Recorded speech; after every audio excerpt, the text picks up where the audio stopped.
Welcome back to Macrodosing. Pleasure to have you guys aboard again. I'm very excited about this week's episode. I've been thinking about it a lot. It's hot in the streets. It was Easter yesterday. We had the Lil Nas X stuff last week. It's hell. Welcome to hell. Play the song Welcome to Hell right there, Avery. It's a badass song. Side note, at the end of Bad Meets Evil, the first track that Royce da 5'9" Eminem did, they go, "See you in hell." And then they made an album like 20 years later and they called it Hell. Well, I like Pretty it. fucking I like it. sick, yeah. They laid the groundwork for it. Yeah. So this is the Hell episode, and it's fascinating stuff. Like I've been reading a lot about Hell. I've been listening to a lot of stuff about Hell. I've immersed myself in Hell, and honestly, it's delightful. It was delightful figuring out like where Hell comes from, the actual history behind it in various cultures. It's fascinating stuff. So I hope you guys enjoy this episode as much as I enjoyed doing some research for it. Arian, how are you doing today? How's life in Texas? It's actually a beautiful day, man. Like yesterday, I sat out in my backyard and I listened to like one song for like the whole day, and it was amazing. Which song? It was Dissolved by Abso Facto or something like that. Abso Facto. Nice. How high were you to listen to the same song all day and be like, this is awesome every time? I wasn't high at all, actually, man. That's kind of my bag, dog. Like I listen, like if I'm feeling a song, like that's my theme music for the day or the week. Sometimes, like I'll jam, like when Lil Nas X dropped that shit, I listen to that shit for like 2 days straight. Like I love that song. That's crazy to me. Like I'll listen to a song if I get really into it, but I can't listen to it all day. Like after the third or fourth time that I hear it, I'm like, okay. I think it's because I make music, right? And because well, you do too. So you should like okay. Sometimes artists spend like a year or two making a song, dog. Like there's so many different nuances. So like just having a couple spins, I can't really digest it. So like I really like to listen to all like my favorite things is like listening to music where you hear something new every time, and that's like it's like I love like just letting that shit ride. Mm-hmm. One thing I miss about music and like listening to the very specific parts of it is back in the day in like the 70s and 80s, it was common for people to be like, hey, if you play this album backwards, you actually get a message directly from Satan himself. Like that was that was huge. We need to bring that back. Like two things we need to bring back, I feel like in the roaring 20s. One, rap skits. I need way more rap skits. The golden age, that was like the 1995 through 2003. Half the albums were just skits. And then I would also like to hear backwards messages from Satan in popular songs, and they don't even have to be there. They just have to have people talk about the fact that maybe if you play it backwards and listen hard enough, you hear somebody saying like Satan is king. What's your favorite rap skit? Got to go with Torture by Wu-Tang Clan.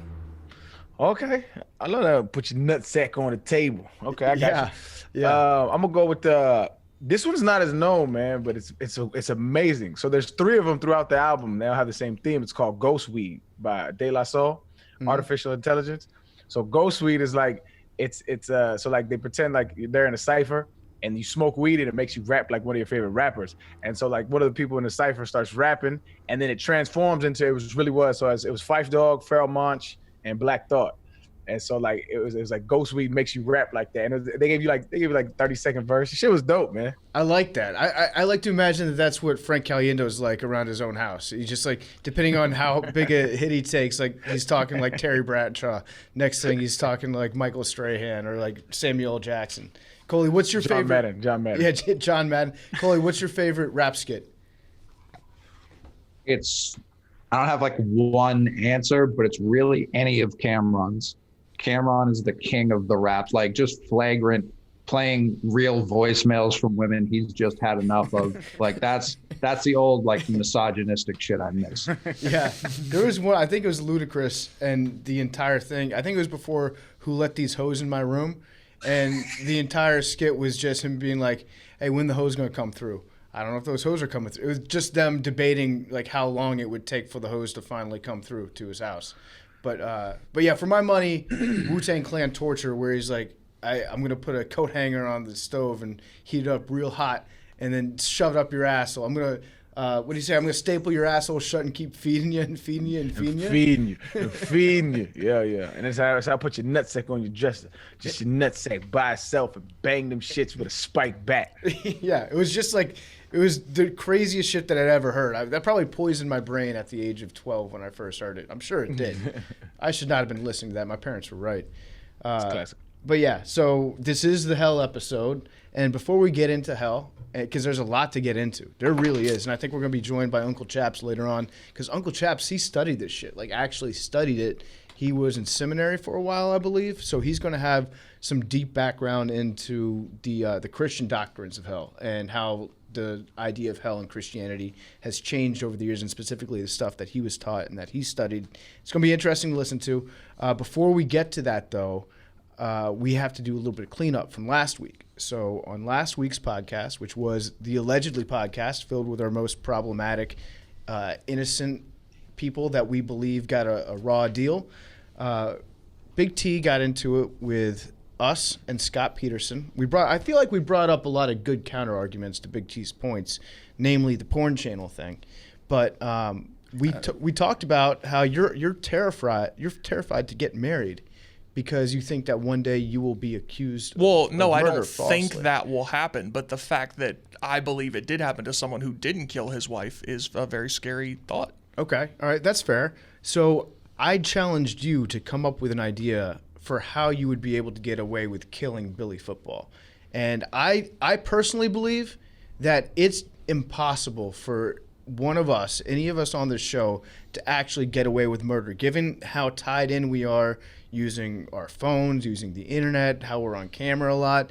I think it's almost impossible for anybody in America to really get away with murder.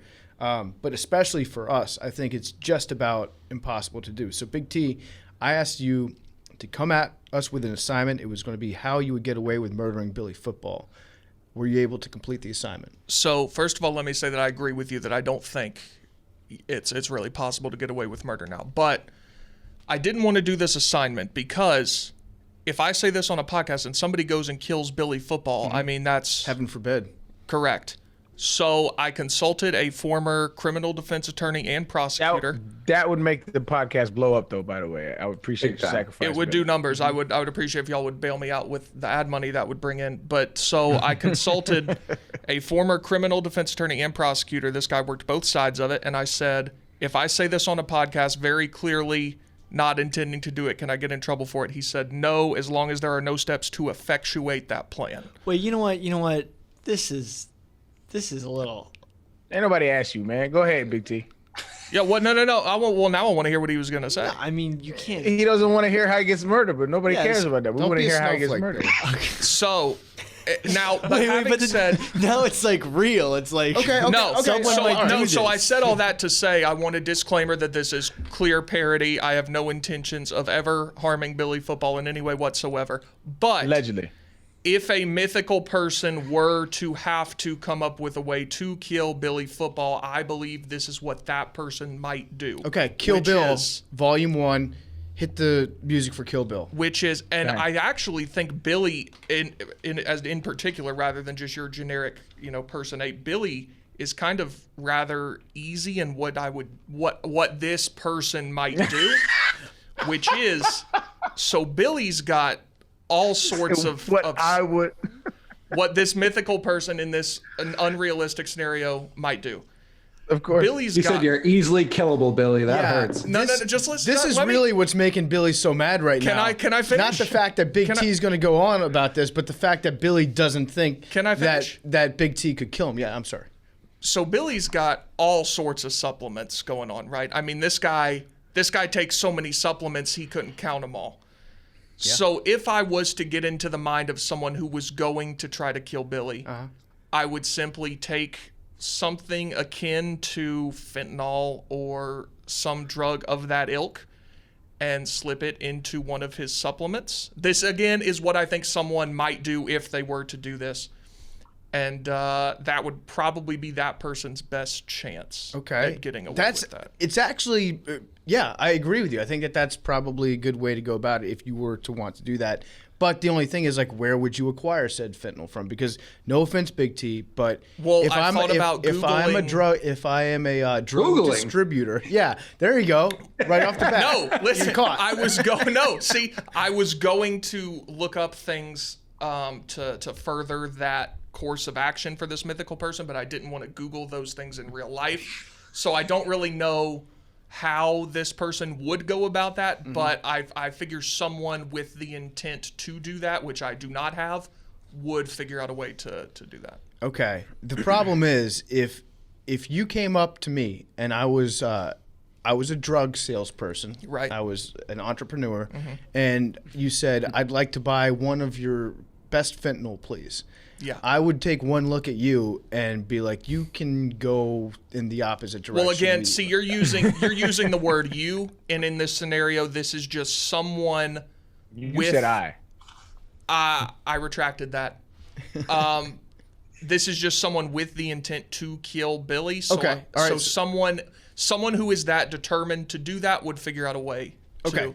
to make the means. If the most masculine-looking Cabbage Patch doll in the world came up to me with high socks and said, can you What the direct fuck? me to This the is- nearest fentanyl? This is bullshit. Big T, I I've love you. crafted a little bit of a plan already to kill you in my head. All right, what Let's is go. it? Let's go. What is it? Let's go. Let's hear it, bro. Well, you've Hold actually on. demonstrated enough for me to, in court, advocate for self-defense, and I just kill you right Let's now. go. No, Okay. see, that's not true. I talked to an point. attorney, No. pal. I had this is all above board. I feel had this threatened. cleared. I feel threatened right now. Do you? Yeah, I feel threatened. You feel threatened? You just outlined a Yo, plan that to is kill me. such like There- a. I've heard that so many times from like white dudes. I feel threatened right now. That's the funniest shit in the world. Standard That's like ground, the- Billy. Hands that's are like usually up. Like, bro, I was in line at McDonald's, right? I was like in the turning lane, and like it was like backed up, but I couldn't turn, and I was just stuck, and so people behind me couldn't go, and so this dude starts honking, and I'm like, "What do you want me to do?" Right? And I rolled out my window, and I was like, "Bro, you straight?" And he's like, "Hey," he's like, "This is Texas. Don't forget that." I'm like, "What the fuck does that mean?" He's like, "I have a gun," and I was like, "What makes you think I don't got a gun?" And he said, "I feel threatened right now." I was like, "Bitch, you just told me you had a gun. What's wrong?" Like, this is so corny. By the way, Billy, grounds New for York's not a self-defense. stand your ground state, so. I understand don't what care. Billy's saying, though. So, actually, you know what? Big T, the fact that you like talked to an attorney and asked him how to I best wanted to advise make- you get away with that's murder. shit. I want to make it very clear. I had no intention of doing this whatsoever, and it was someone in this room who told me that I had to. And I'm not going to say who that was. I mean, it was me. Unless you really want. Okay, yeah, it was you. I mean, you this- forced A me giant paper trail of against my telling will. you to kill Billy Football. Yes, so I feel like that exonerates me in any sort of legal Actually, proceeding. this isn't fun. This is like real story. So I used to do pre-workout reviews because believe it. I wanted No free way. supplements. No, and I used to be send me your pre-work. So like, look, I like just got back with Barstool, and I like wanted free stuff sent to me. Yeah. Hand up, that's on me. Anyway, some guy sent me his like special homemade pre-workout, and it was just a bag of white powder that got sent to me. And I was like, oh shit, I'm in. Because before it was just like small supplement companies sending me like big things as pre-workout. Shout out Chunk Dog Labs, one of the best ones I tried. Not a sponsor of this podcast, by the way. But Yeah, fuck them. Yep, gotta bleep that out. no, they're small. They're good guys. Anyway, Okay. some dude sent me a handwritten letter with a baggie of white powder.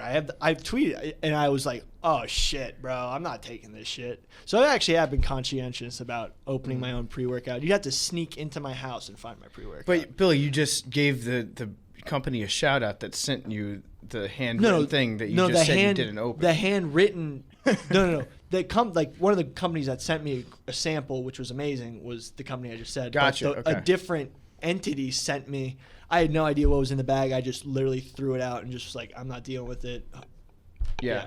Could have been anthrax. 100%. Yeah. So okay, I think that Connor's on the right track with how he would go about doing it. The trick would be procuring the fentanyl. Sure. And again, y'all are getting real reckless with nouns and pronouns here. Okay. This is a mythical We'll call person. him. We'll call him Big C. Okay. So Like to me, Has I don't like nothing to that. do with Big T. Little C. yeah, Little C. C. Little C. So Lil C would go about like buying the fentanyl, presumably just from a drug dealer. I don't Sure. know, or maybe you get it from Again- China. I know you have moral qualms against China, but that's where all the fentanyl comes from. Do you realize that by getting the fentanyl, you're actually funding the Chinese Communist Party? Again, this is little C. And I knew don't you know were this a guy. leftist. I don't know what he's doing. Okay, so if you were to get it though, here's where the modern day problems come in. There are cameras all over the city. Sure. So and also in this office. So they would be able to see you either going down the street like Nicole Kidman in that show with Hugh Grant that came out that pissed me off a couple months ago, or they just tracked her walking down the street and they're like, oh, you were at the scene of the crime here. Or there would be cameras in this office that would show you going into Billy's workout supplements. And Sure. then- Again, I said off the top, I don't think this Okay, person could get away with I it. actually have a way to kill Big T easily, no questions asked. Okay. And Let's hear it. we're probably going to have to bleep this out. I literally just keep giving you COVID time after time till it actually kills you. So Because How you're the not fuck getting are the you gonna vaccine. keep giving him COVID. I think Billy's saying First that of all, he would where the infect fuck did you himself. get that idea? Dude, you get COVID 3 times No, in 3 where'd months. you, no. you're You just going said down. I'm not getting the vaccine. Where'd you get that idea from? You think, are you getting the vaccine? I haven't yet. It hasn't you been. getting I'm going to keep giving it to you time after time and just kill you Until over you get time. the vaccine. Yeah, bro. I like how. Well, first of all- Billy's plan is to keep getting COVID himself, and then using that to infect Big Are you T. just gonna have like a fucking I'd pocket full procure of COVID, bro? Like, Yeah, how you gonna keep it's- giving it to It's him? pretty easy to get. Crazy to get. It is. No argument there. Yeah, no, that's a fact. It's probably easier to get COVID than it is fentanyl. Yeah, no, that's, Way easier. That's probably definitely true for sure. So, back This to see a few episode's new brought to you faces. guys by our great friends at Mac Weldon, everybody. This spring is going to hit a little bit different because we're all finally starting to get back outside and see friends again. I know everybody is excited about that. I certainly am. No matter where your adventures take you, whether it be on vacation, wherever you're going, bring the comfort and style of Mac Weldon along for the ride. Trust me, your closet is going to thank you, whether it's their hoodies, polos, tees, or active shorts. Everything in the Mac Weldon collection mixes and matches seamlessly to fit in with any other trendy products you have. I love the Prima and Vespa dry knit t-shirts, Ace sweatpants. I'm a big sweatpants guy. Their sweatpants are the best. They've got everything, all your essential socks, shirts, hoodies, underwear, polos, whatever you want. It's all super versatile. Mix and match it. They've got things all the way up to button downs. You can dress it up, dress it down, whatever you want. They have their totally free loyalty program called Weldon Blue. Level 1 gets you free shipping for life, and once you reach level 2 by spending $200, you get 20% off every order for the next year. And Mac Weldon wants you to be comfortable, so if you don't like your first pair of underwear, you can keep them, and they'll still refund you, no questions asked. For 20% off your first order, visit macweldon.com/dose and enter promo code DOSE. That's macweldon.com/DOSE, promo code DOSE for 20% off. Mac Weldon, reinventing men's basics. Okay, that was a great ad read, Big T. Thank you. Fantastic. Love Thanks, Mac Weldon. Thanks for keeping the money coming in. We're gonna get Chaps on in a second, but before we do, let's set the stage here. Okay, this is the Hell episode. We're gonna talk a lot about hell, and it's gonna be a lot of factual stuff about hell, things that we know about hell, given or the history of hell, given things that have been written in various religious texts, interpretations, modern culture, things like that. So we're gonna get to the bottom of hell, the last circle of hell, if you will. So let's just get started by I wanna hear from you guys. I wanna know what you guys think hell is. To you, where do you think hell comes from, and what do you think it consists of? So let's start with Coley. Like, you mean, real quick, you know, like personally, like our philosophical stance on it? Yeah, like let's pretend that we're going into this episode and we didn't do any background reading on it whatsoever. Just like your general idea of hell. Gotcha. Yeah, I was thinking about this kind of all day today because I feel like the South gets all of the, it's super religious down there when it comes to this country.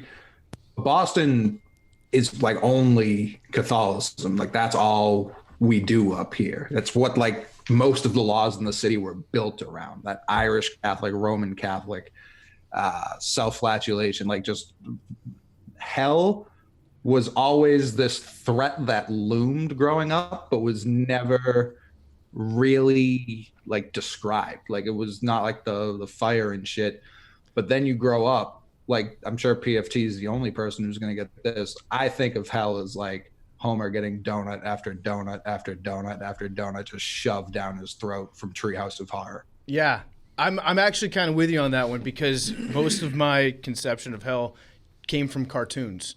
And I bet a lot of people feel the same way. Like, if you didn't grow up going to church every single Sunday, that's probably where it came from. And the ironic part about Homer and hell is so he was put into whatever circle that was, and he was a glutton, so they kept feeding him donuts, and it actually was Homer's idea of heaven. And then he just he ate so many donuts that he put the devil that was feeding him the donuts into hell because he couldn't punish Homer enough from the donuts. So cartoons played a major factor for me when it came to like figuring out what hell was or what the devil was. What about you, Arian? I grew up Muslim, right? And so there's not like they believe to my knowledge anyway, like there is like a punish kind of thing, but I just never got too big into it. And I dabbled in Christianity and dabbled in Catholicism and realized none of that shit was for me. And so for me, it just kind of doing my own due diligence over the years about religion in general. I think hell is just it's just like heaven. It's just like religion in general. It's just a man-made construct that was designed to like stoke fear, for like just like to like weaponize fear and use it to control people and their behavioral patterns and steal their money.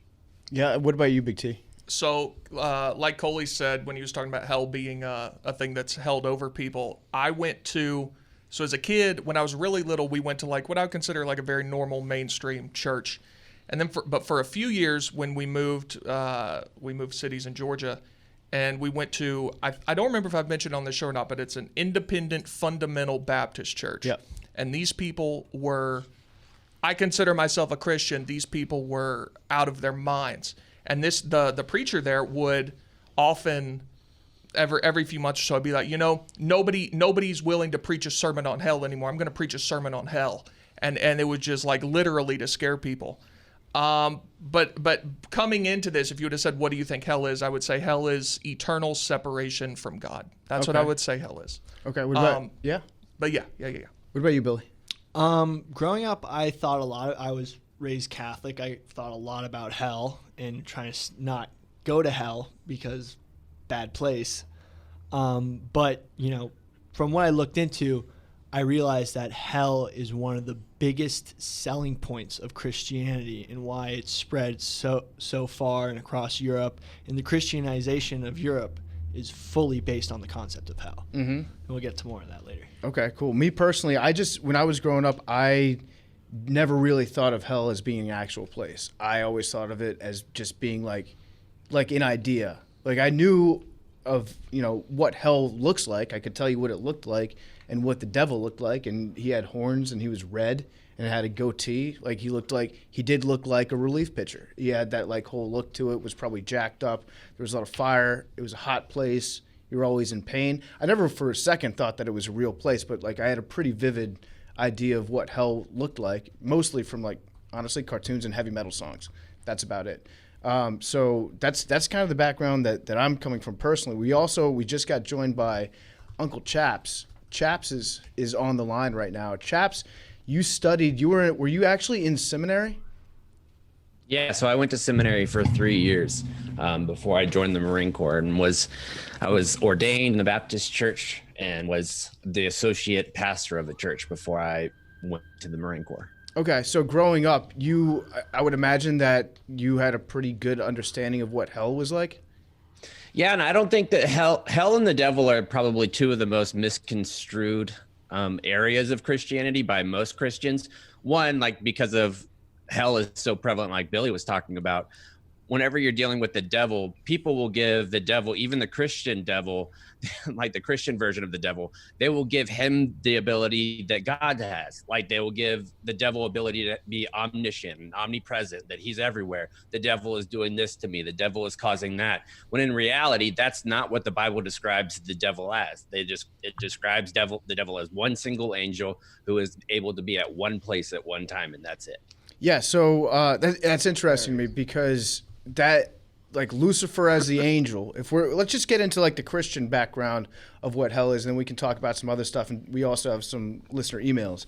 But the Christian description of the devil, it's like Lucifer, he was involved in the story of Job, right? Lucifer, it kind of brings me back to like that, is it Trading Places with Eddie Murphy and Dan Aykroyd, that movie, it's like the Mortimer brothers when they make that bet for $1 to see how badly they can fuck with Dan Aykroyd and Eddie Murphy.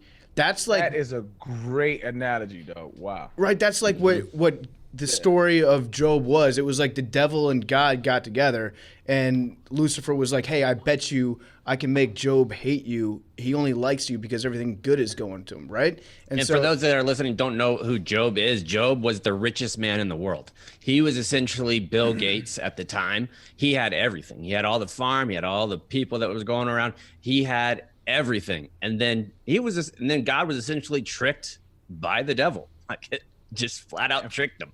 Like, oh, this guy's not gonna do it. Well, why don't you give him some boils? Why don't you kill all of his animals? And then eventually Job wished he was dead. So why does that happen? How can God get tricked by like just his like little bitch boy? Well, one, I think it's because you're dealing with allegories in a lot of the stories where you are really just kind of making people understand where they're coming from. And the book of Job is really, really confusing because if you look at it that way, how is God not going to know Satan's intentions? And if he doesn't know his intentions, is he really omnipresent and omniscient? Like my answer would be no. Like if he thought for a second that Job was going to do this, God knows everything. He knows that time is a spectrum where you have point A and point B and they interlace together and they're all in the same timeline to God. A day is to 1,000 years, 1,000 years is to a day.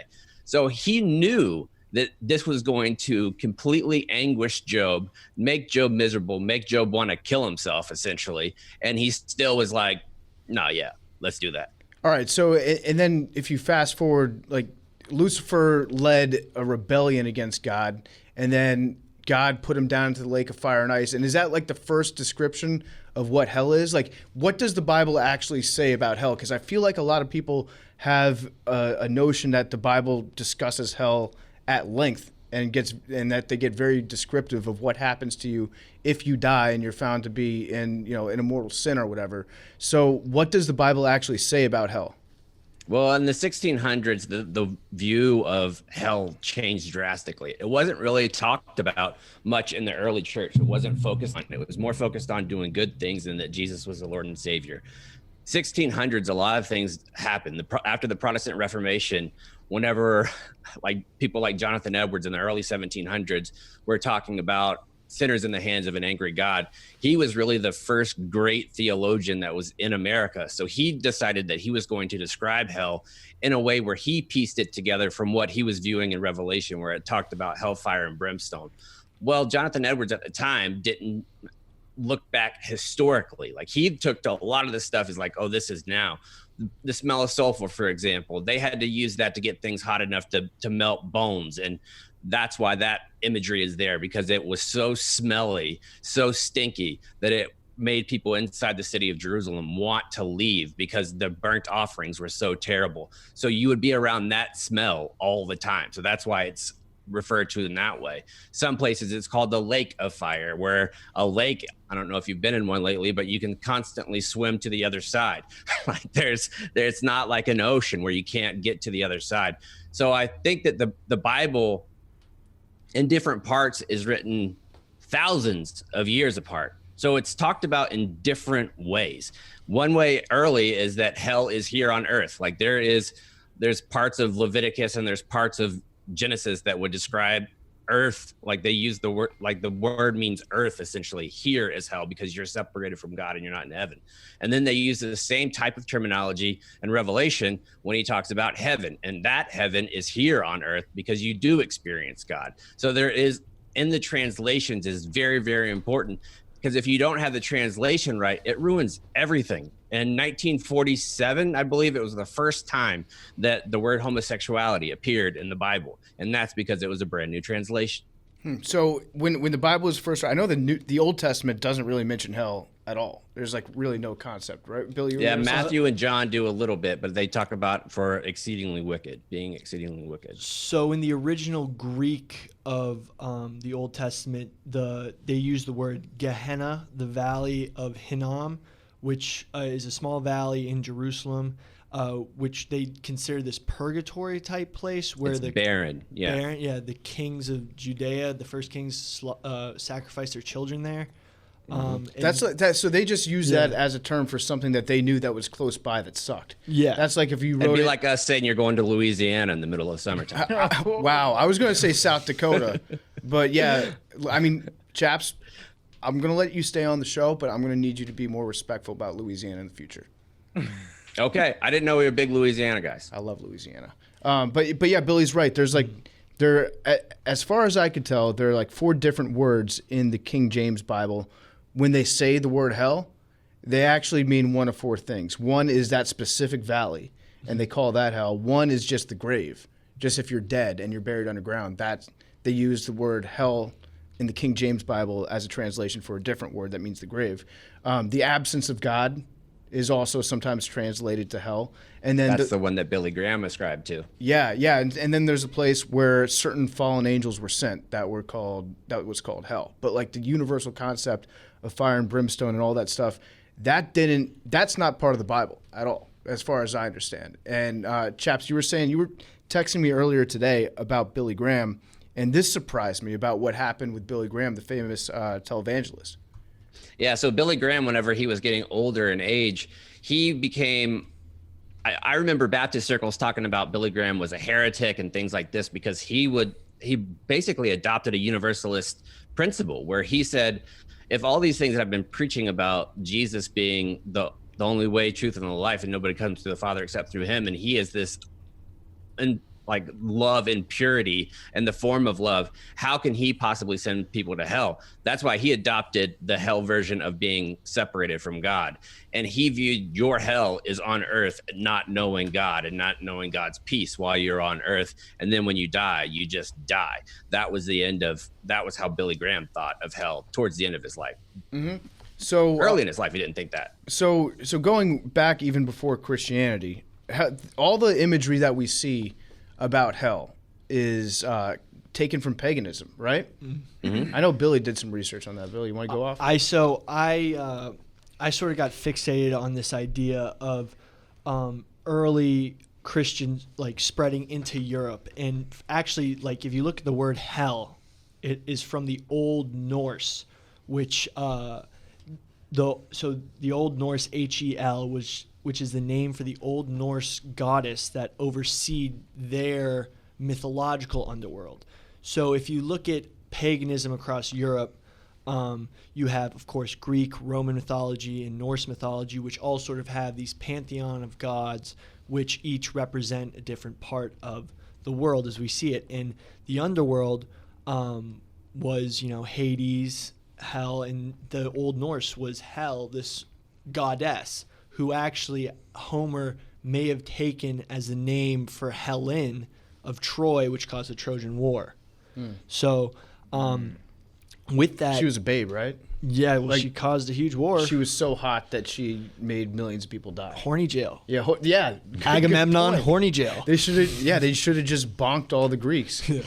But yeah, with this, basically a lot of the symbolism, and for example, today, the pentagram, classic pop culture symbol of Satanism, paganry, like human sacrifice, the star with 5 points. This was actually a pagan symbol that was positive. If you look at it throughout history, it was positive. You actually see it today still being used positively by agricultural communities. So I don't know if any of you know the Barn Star. Or the Pennsylvania Star, which is not familiar. Well, basically a lot of barns have this 5-pointed star, which is very recognizable, which is used a lot by Pennsylvanian Dutch farming communities, a lot of Germanic farming communities. They put this barn star. It's kind of very, it's a symbol that's used across a lot of the United States. This was actually a derivative of the pentagram. That's metal as hell. Well, it's very because it was for good harvest, like very positive stuff. I mean, today's the day after Easter. Easter, the bunny, the rabbit, the small animals and ducklings. The sort of idea of new life is a very... And that's the god Ishtar, which is the god of fertility. Right. I mean, everyone was going off on Twitter about it yesterday, but that's sort of the idea of rebirth and new life in spring, which is very, you can align it a lot with... the rebirth of Christ. So what's interesting to me is the fact that a lot of the stuff that we think about the devil and that we think about hell, like the goat head. You're right. So The like, for whatever reason, they always make the devil jacked as shit. Like, the devil, say what you want about his like evil intentions, but the motherfucker's in ketosis. Like, that dude, he's got like an 8-pack. He's in good shape. I don't know why it doesn't make any sense why people would want to convince us that hell is a bad place and then make the leader of hell look so badass in all this imagery. well, I think it's the control of the Catholic Church. I think that's a lot of it, the control of the church in general. To me, the hell concept is essentially a way to control, like where it's basically the grown-up version of Santa, where I do it with my kids, and I'm like, oh, Santa's going to see you. You better not. You're not going to get that toy if Santa doesn't do that. And you had the only educated people that were in the town, which was usually the priest. The priest was the only one that had that real authority. So he's telling all these people, you have to listen to what I say. I'm the only one that can read. And this says you're going to go to hell if you don't do these things. Mm-hmm. Arian, so for you, when you were growing up, like you just said that hell wasn't really a concept that was discussed a lot in Islam. Mm-hmm. What was what's the mechanism to like keep people in line? Like the way that we know that, like Billy was saying, the Catholic Church, when it was spreading, was like, hey, if you don't convert, then you're going to end up being tortured forever. Yeah, no, I left really early, like as a kid, because I saw so much inconsistencies with what they were telling me to do and what they were doing. And so I didn't get deep enough into the religion to know the Quran back and forth like I should have. But from my recollection, a lot of it's just like folklore, like from our society. Like, it's just societal standards, and to me, that's literally what it is. Because I don't think there is a like moral objectivity.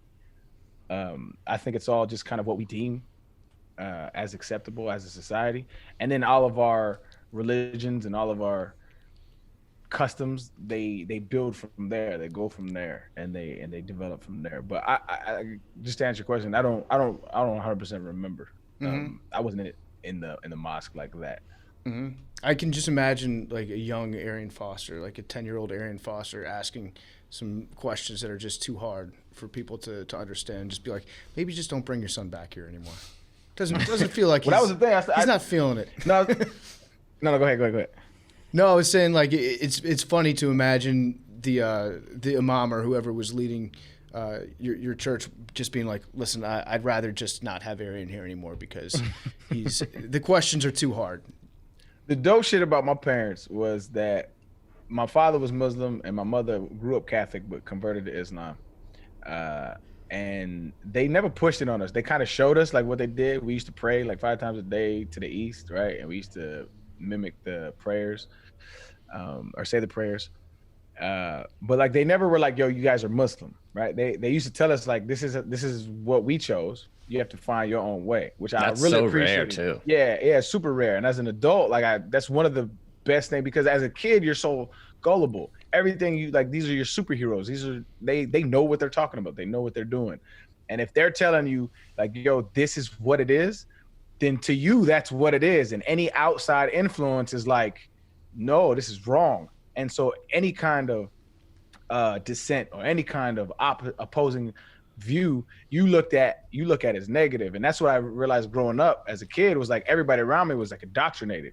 And I was like, I just felt like I wasn't led astray in that way, where it's like there was nothing like bogged down or like just drilled into my mind as correct or incorrect. My parents were like, yo, find your way. This is the foundation of what we believe in. And also you should look and see what the world believes in, because it's a big world and a lot of wars are fought about this stuff, a lot of ideological wars. And so they laid the foundation, but they let us kind of do our own thing. I remember the first time I met one of my best friends today who was in college. And we were kind of just discussing that. And at this point, I would say I was agnostic, just pure agnostic. I believed there was a God, but I believe religion was bullshit.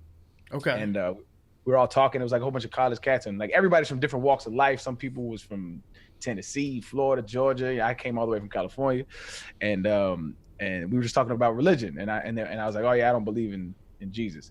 And I was like the first person he ever saw that didn't believe in Jesus. And he was like, you don't believe in Jesus? And I was like, nah. And he's like, you know you're going to hell, right? And I was like, well, word. That's the first thing you ever say to somebody. That's wild, dog. No, but the interesting part about when, you know, they were spreading Christianity in Europe was they would do it top down. So they would convince like German chieftains and these, you know, back when Europe was just a bunch of tribes, they would go to the head honcho and be like, your pagan gods, your idea of an afterlife is you have an idea of redemption. So for them, you know, there was this appeal to fear when showing hell. It's like hell is internal damnation. If you don't go to Christianity, you will be damned forever. But if your gods are the real gods, you'll be able to make up for it in the afterlife and go to these purgatory type places. So this idea of like, oh, we still use that big time. Yeah, I used to 100%. use that one well, what if you're wrong and I'm right? Yeah. I used to use that one. So- if I'm wrong and you're right, nothing happens. If I'm right and you're wrong, buddy, Yeah. it's hot. either, so it's actually called, there's, Pascal's wager. or yeah, argumentum and terrorem. Either P or Q is true. Q is frightening, therefore P is true. Yeah, That was sort of sounds good yeah. to me. That was the I'm- concept of hell. That's how they sold it to these chieftains. They're like, yeah, like, you know, if your Odin or your Zeus is real, then you can make it up in the afterlife and like serve your time in purgatory. But, you know, if hell is real, then you're screwed. You're offering a risk-free Yeah. wager Yeah. to not live in hell for all eternity, but it's house credit only. So if you win, you can only change it in to Yeah. like live in heaven. And the devil looks like a lot of, and they would use the pagan imagery that we now know to be very demonic. So like the goat is like Pan from Greek mythology, like the not the centaur, but the fawn that's like half human, half goat. Which is cool yeah. as fuck. That's what I don't get. The imagery surrounding heaven is nowhere near as cool. It's just like golden gates and clouds, and like it's not as cool, man. They like heaven and God and Jesus. They have a branding issue in our society. They don't brand I themselves. need a new social media manager. Yeah, they do. So I mean, it's like Buddy Christ in the movie Dogma. They needed to like switch something up, make it more youth friendly. But I mean, you're right. I'd like to get Coley's opinion on this. Actually, Coley, objectively speaking, is the imagery surrounding hell, is hell cool? I think Coley's gone. Coley dropped yeah. out. Okay, Coley Coley dropped dropped out. out. My bad. Coley would be But like, I have yeah, something yeah, for partner chase. Arian, because I think it's really interesting because the way that he grew up, I wish more people grew up where they were taught to be seekers. Because for me, that was like the linchpin of where I was at. Was I was in Iraq, I was looking around, and none of these people spoke English. Everybody's Muslim, and you don't have a choice there. And I thought every single person who's ever lived here is going to go to hell because they were born here and they didn't hear. Like, that is incredibly fucked up. And so once I realized that, and I was like standing there in the environment, I was like, no, man, there's no way. There's no way. That to me, that's great that you came to that realization, because a lot of people don't. Like, a lot of people will just be like, yeah, man, it is what it is. But if the reason why I became an atheist, right? And now atheist I think it's misrepresented a lot, but we can get into it if you want. But the reason why was because there's so many philosophical conundrums like that just don't make no sense, right? Like, how can I be more moral than the supreme being claims to be in his book? If he's if goodness is the objective standard, like, how am I more moral? How am I more forgiving? Like, how can I get over forgiveness, but he can't? Like, how can I get over jealousy, but he can't? Like, how are these things even possible? And so, like, little stuff like that over the years, just it dawned on me, like, yo, a whole bunch of dudes wrote this shit. A whole bunch of white dudes wrote this shit that want to control people. Like, that's all it is. Because, like, literally, like, when I started studying Black history as a kid, right, or like teenagers, like one of the cudgels that they used against Black folks was the Bible. Like, if you look at Exodus, they literally condoned slavery, and they used that to say that, like, the slavers obey your masters, right? And so little things like that all throughout my life is just like, after a while, it's like, dudes wrote this shit. And White to women dudes wrote too. this They shit. did it to women too. Yeah, In the Second like, Timothy. Have you guys ever heard the concept of unconditional election? No. So unconditional election was another thing. I used to really believe in these 5 pillars of like the Reformation, where it was total depravity, unconditional election, limited atonement, irresistible grace, and perseverance of the saints. So unconditional election means no matter what, if you're going to heaven, it's been written since the foundations of the earth were laid. You have no choice. There is predestination, and essentially all you have is a feather's flight to the ground. I can drop a feather from the ground. It's going to have its own little fluctuating path, but eventually the destination is already decided. That's essentially how the Bible explains you're separating the sheep from the goats. A goat never automatically turns into a sheep. A sheep never turns into a goat. You're either a sheep or you're a goat, and that's it. Okay. To me, it's tough to convince people to follow your religion if you already have separated. Like, well, you're gonna, right. Like, why are you Yes. gonna? It's like trying to get people to enroll in your college if you tell them, well, you're gonna fail out after 6 months no matter what you do. You're gonna graduate, but we still want the other guy's money too while he's here. I think we gotta separate, different parts of Christianity. There's the Catholic idea that there's I'm blanking on it. Purgatory? Yeah, purgatory, but also confession and you can retribution versus that idea of predestination. It's complicated, but they're two that sort of diverges when it comes to the idea of the Protestant doctrine versus, Right. and the Protestant doctrine has so many different tentacles as well, where they don't believe everything that each other believes, and then the Catholic version is very different too. You're right. So jump into what Billy said about the imagery that was taken, like from the paganism. So it sounds like what they were doing in order to convince people join our church, they were using things that they already knew, that they were familiar with, like to give them a background of what they believe. So they just like adopted other people's symbols and then put them into their own religion to make it easier for them to understand. Well, here's what will happen if you don't join our church. The guy that you've been hearing about since you were a kid, the guy with the cloven feet and the horns on his head, that guy's going to own you if you don't join our religion. And so they kind of adopted that just to kind of like make the tent a little bit bigger, right? Is that? And I think that makes sense if you look at it from a historical time period, that the Bible was written to a specific person by a specific person in different parts, and then later it became a canon where everything was pieced together. That's not how it was back in the day. But I think like what you did with the great Coming to America or Trading Spaces, you did the Trading Spaces analogy. I think a lot of times, even back then, they would use the analogy to draw people in. And what Billy said about the Greek influence was absolutely right. And the book of John is all about, it uses nothing but imagery from Socrates and Plato. Like when that's so inspired by the way that they go. Even the beginning, whenever in John chapter 1, where it says, in the beginning was the Word and the Word became God and it came and tabernacled among us.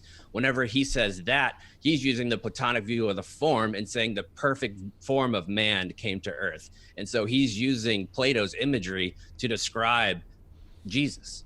So when Lil Nas X is grinding up on the devil and giving him a lap dance, really the people who should be super offended would be like if there was an ancient Greek that just like walked into the room. That person, also, that person that should seems like be something writing Satan would do. letters. What was that, Chaps? I didn't hear what you said. It went out. Oh no, I was just saying like in ancient Greek, that person would have like a legit qualm against Lil Nas X of like, how dare you disrespect Pan, the goat god, to me like this. Honestly, they probably wouldn't have a problem. Good point. Yeah, you're right. Ancient Greek, they would probably love it. Yeah. Yeah. So Okay. Well, That's another thing that bothers me about that, right? Is like, why does God have no sense of humor, dog? Like, you can't mock him. Like, what? Like, I remember my kids. it's one of the big rules. Yeah. I always think it's to me. It's analogous to me having kids because like we're his children, allegedly, right? We're his children, and I want my children to ask all my questions. Like my daughter, she puts on my shoes and she walks around and she pretends she's me. Like, that's mocking me. That's funny. Why the fuck is this? Why is this cat like so uptight, dog? I just don't understand it. And if like this is the to me this was the death blow to God in my eyes. That's hard to say, but this was it.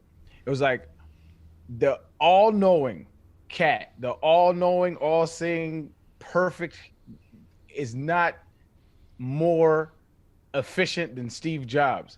Like, and this is why I get a update from Apple like every single month on my phone. I have to say yes or say no. It's updated because shit changes, things go on. this dude wrote a book 2,000 years ago, and there has not been an update since. And you're telling me Steve Jobs is more efficient than the dude? He's worse than the Game of Thrones gravity and light and like, come on, man, it's silly. I want to give Big T a chance to speak on this because I know that your definition of hell kind of differs. What maybe it's because you spent more time like actually going to church than us, but we have more of like a popular culture sense of what hell is. And you were saying that hell to you is like just no God, like away from God.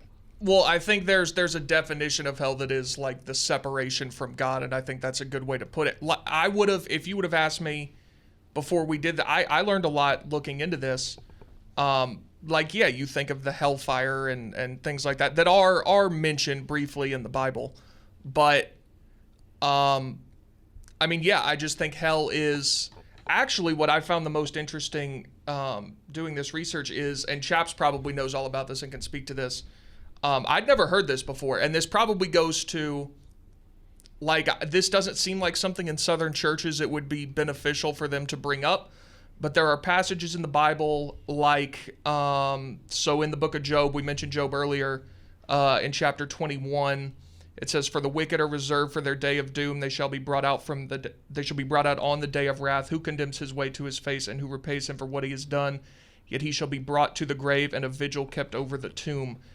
And some people seem to think that first passage there, reserved for the day of doom, and there's another in the book of John that mean that hell hasn't actually, there is nobody in hell right now, that the people who have died and will not go to heaven are just kind of dead right now, but once Christ comes back, that then he will condemn them all to hell, and like hell hasn't started yet, kind of. Yeah. And I'd never heard that before, Chaps. I don't know what you know about that, but that was very, that was probably the most interesting thing that I looked into when I was doing. I just don't know if you have anything to add to that or what. But yeah, I think that's super interesting. And also in hell, there's different versions because Revelation is probably the book that speaks to it the most. And there's this principle that's called partial preterism or just full out preterism, and that means that everything, all the different predictions and prophecies that are happening in Revelation have already happened. So they're looking at it as from that point of view, not in Job, but in Revelation, they're looking at it, hell is what happened to Jerusalem in 70 AD, because there was thousands of people that were crucified outside of the city. They viewed, because they say, before this generation shall pass away. That's what Jesus said, before this generation shall pass away. That happened in around 40 BC. Or 40 AD, or 40, whatever the fuck you want to call it.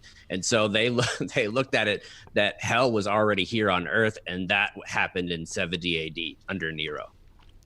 I just want to tell a quick story about Revelation. This is a bit of a tangent, but so when I was a kid and my parents were on this kick of going to the Independent Fundamental Baptist Church, they got super. That made me feel sad for you too. By the super. way. Those churches. Just they terrible, really. man. I mean, some of the things like were really out there. Like the Bob Jones, you can't show anything above your wrist.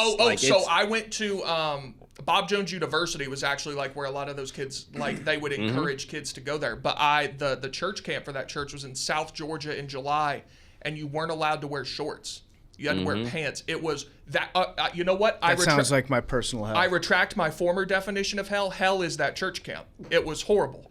But that's not what I was going to say. So when my parents were on this kick of being super religious, they've since laxed and I think are a much more tolerable level of Christian now. But tolerable level. A more normal level. Yeah. So there was this thing. I don't know what it was called, but it was like an experience theme type deal for the tribulation, and you it was like a haunted house but of the tribulation. And fuck, I used to play in those. I used to act in those. Hell House. I think they're just called Hell House. Something like that. Yeah. So I was. That sounds awesome. I would go to see that. So I was 9 or 10 years old, and they scaring the shit out of children. And they didn't know if I should go or not. And I was like, yeah, let me go. Like I'm good to go. And I started walking through that thing, and I was like in tears. Like my dad had to take me and leave. Like it was the scariest thing I've ever seen in my entire life. They didn't hold back either. I mean, they were like, wait, what was going on in there? So do you know what the tribulation is? So the tribulation is after Jesus comes back, the people who are left on earth, a lot of bad shit's going to happen. Right. So it's basically walking you through what earth would be like when those things are happening. And I mean, it's like literally like a biblical haunted house where they've got like People screaming, weeping, and gnashing of teeth, all kinds of shit. And like coming out at you and being like, it's the scariest thing I've ever seen in my life. It's terrifying. Truly, and you leave. I did that, and you leave. And at the end, the pastor comes out and be like, "If you want to avoid this, you need to come down." And people flood because they're terrified. You're like 7 or 8 years old. Some of them that are going through these things. You're like, 7, and you're like, "I said a cuss word yesterday. I'm sorry." I don't like, let my kid watch Harry Potter before bed. It was billed as like, I want to say it was around Halloween. It was like fall time, and it was like the Christian alternative to like Halloween. I want to do that. That sounds scary as fuck. Haunted houses. They don't do it for me anymore. This was scarier than any haunted house you could ever go to. They do. The haunted houses? I don't know. No, man. but he's saying in Texas anyway. In Texas, they do like these cornfields. Yeah. They're dope as shit. No, I'm just saying, like, they don't do it for me anymore. Like, I can't get scared to that. It's like a guy who's been desensitized from watching porn for 40 years. He's like, I need quadruple penetration to really get my heart rate going. Like, I need to go see one of these hell houses. It is the scariest thing. Have you guys ever heard of? There's this place in Connecticut. It's called Holy Land, and it was designed to be like a Disneyland. And no, it's in Orlando. No, there's one. No, there's multiple, but there's I've been to the one that Billy's talking about, and it's insane. I've been to the one in Orlando. That one got closed down. All I remember is because when you're driving on 95, sometimes you see it looks like a Hollywood sign, but it says Holy Land. Mm-hmm. I've been to the Holy Land experience in Orlando. It's kind of a branding. They also have one that's Noah's Ark too. There's a real life somebody. I think it's in Oklahoma or some shit. They built the ark to the specs. Oh, it's in Kentucky. Yeah, I think it's in Kentucky. I know where that is. So this hell house, I'm actually fascinated by the hell house. I think it was so because the mindset that you would have to get into to like design the things that would happen in the hell house, like you're having some impure thoughts. The one I remember that like scared that I was like, we got to go, was they had like not zombies, but like people who were real down on their luck and had really wished they were dead, like coming out at you and like latching onto you. And I was like in tears. I was like, we got to leave like this. Yeah. I got a question for Chaps, man. All right, so if you were to describe the intent or the will of Lucifer or Satan or whatever the fuck everybody call him, what would it be? Ooh, the will of Satan? I would say to make sure that everyone is separated from God. Like I would almost view it, if I try to hop back into my own brain, I would say this is the fate that I have. I want to bring people down with me as much as I can. If I'm going down, they're coming down with me. But is it to harm those people?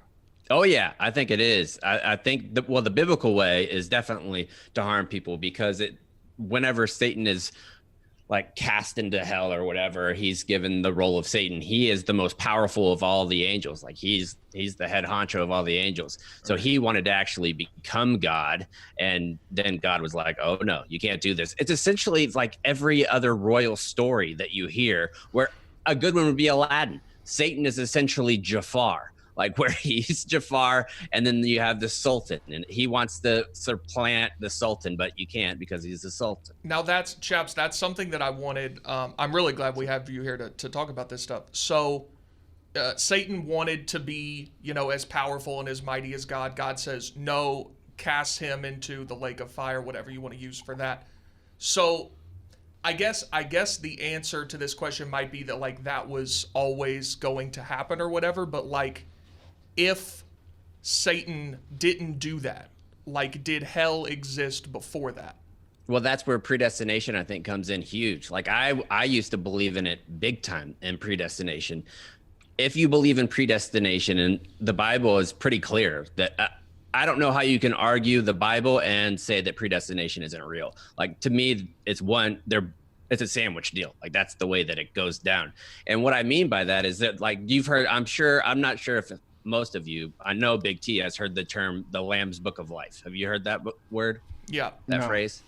So the Lamb's Book of Life is essentially the book of heaven. So if you have somebody that's standing there essentially and waiting for people to come into heaven, they have this Lamb's Book of Life, and they check the name on the Lamb's Book of Life to see if you can get into heaven. Hold on. Heaven got a club list? This is a big... Yeah. There's bouncers. There's all kinds of stuff. Are there like no T-shirts? No Yeah. white sneakers. Wait, which are the There's a saints? big south No, of the border no, like no sign before hats. you get there. So, baggy this is a jeans. big thing in Right. like youth groups. You gotta wear a where- mask and a face covering before you go there. Where's the, so you, who are the you saints that have are at the this, gates of hell?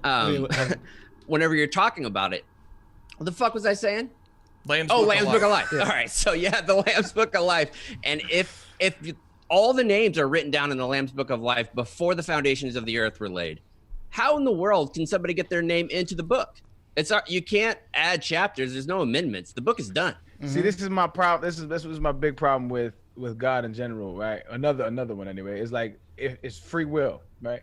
So when people be like, "Yo," like if anything bad happens, right? Be like, "Oh, I'm gonna pray for you." I'm like, "Why?" There's no point for you to pray for me because I'm doing God's will. You're doing God's will. Everybody's doing God's will. He knows what's gonna happen. Talking to him or you talking to him is fucking pointless.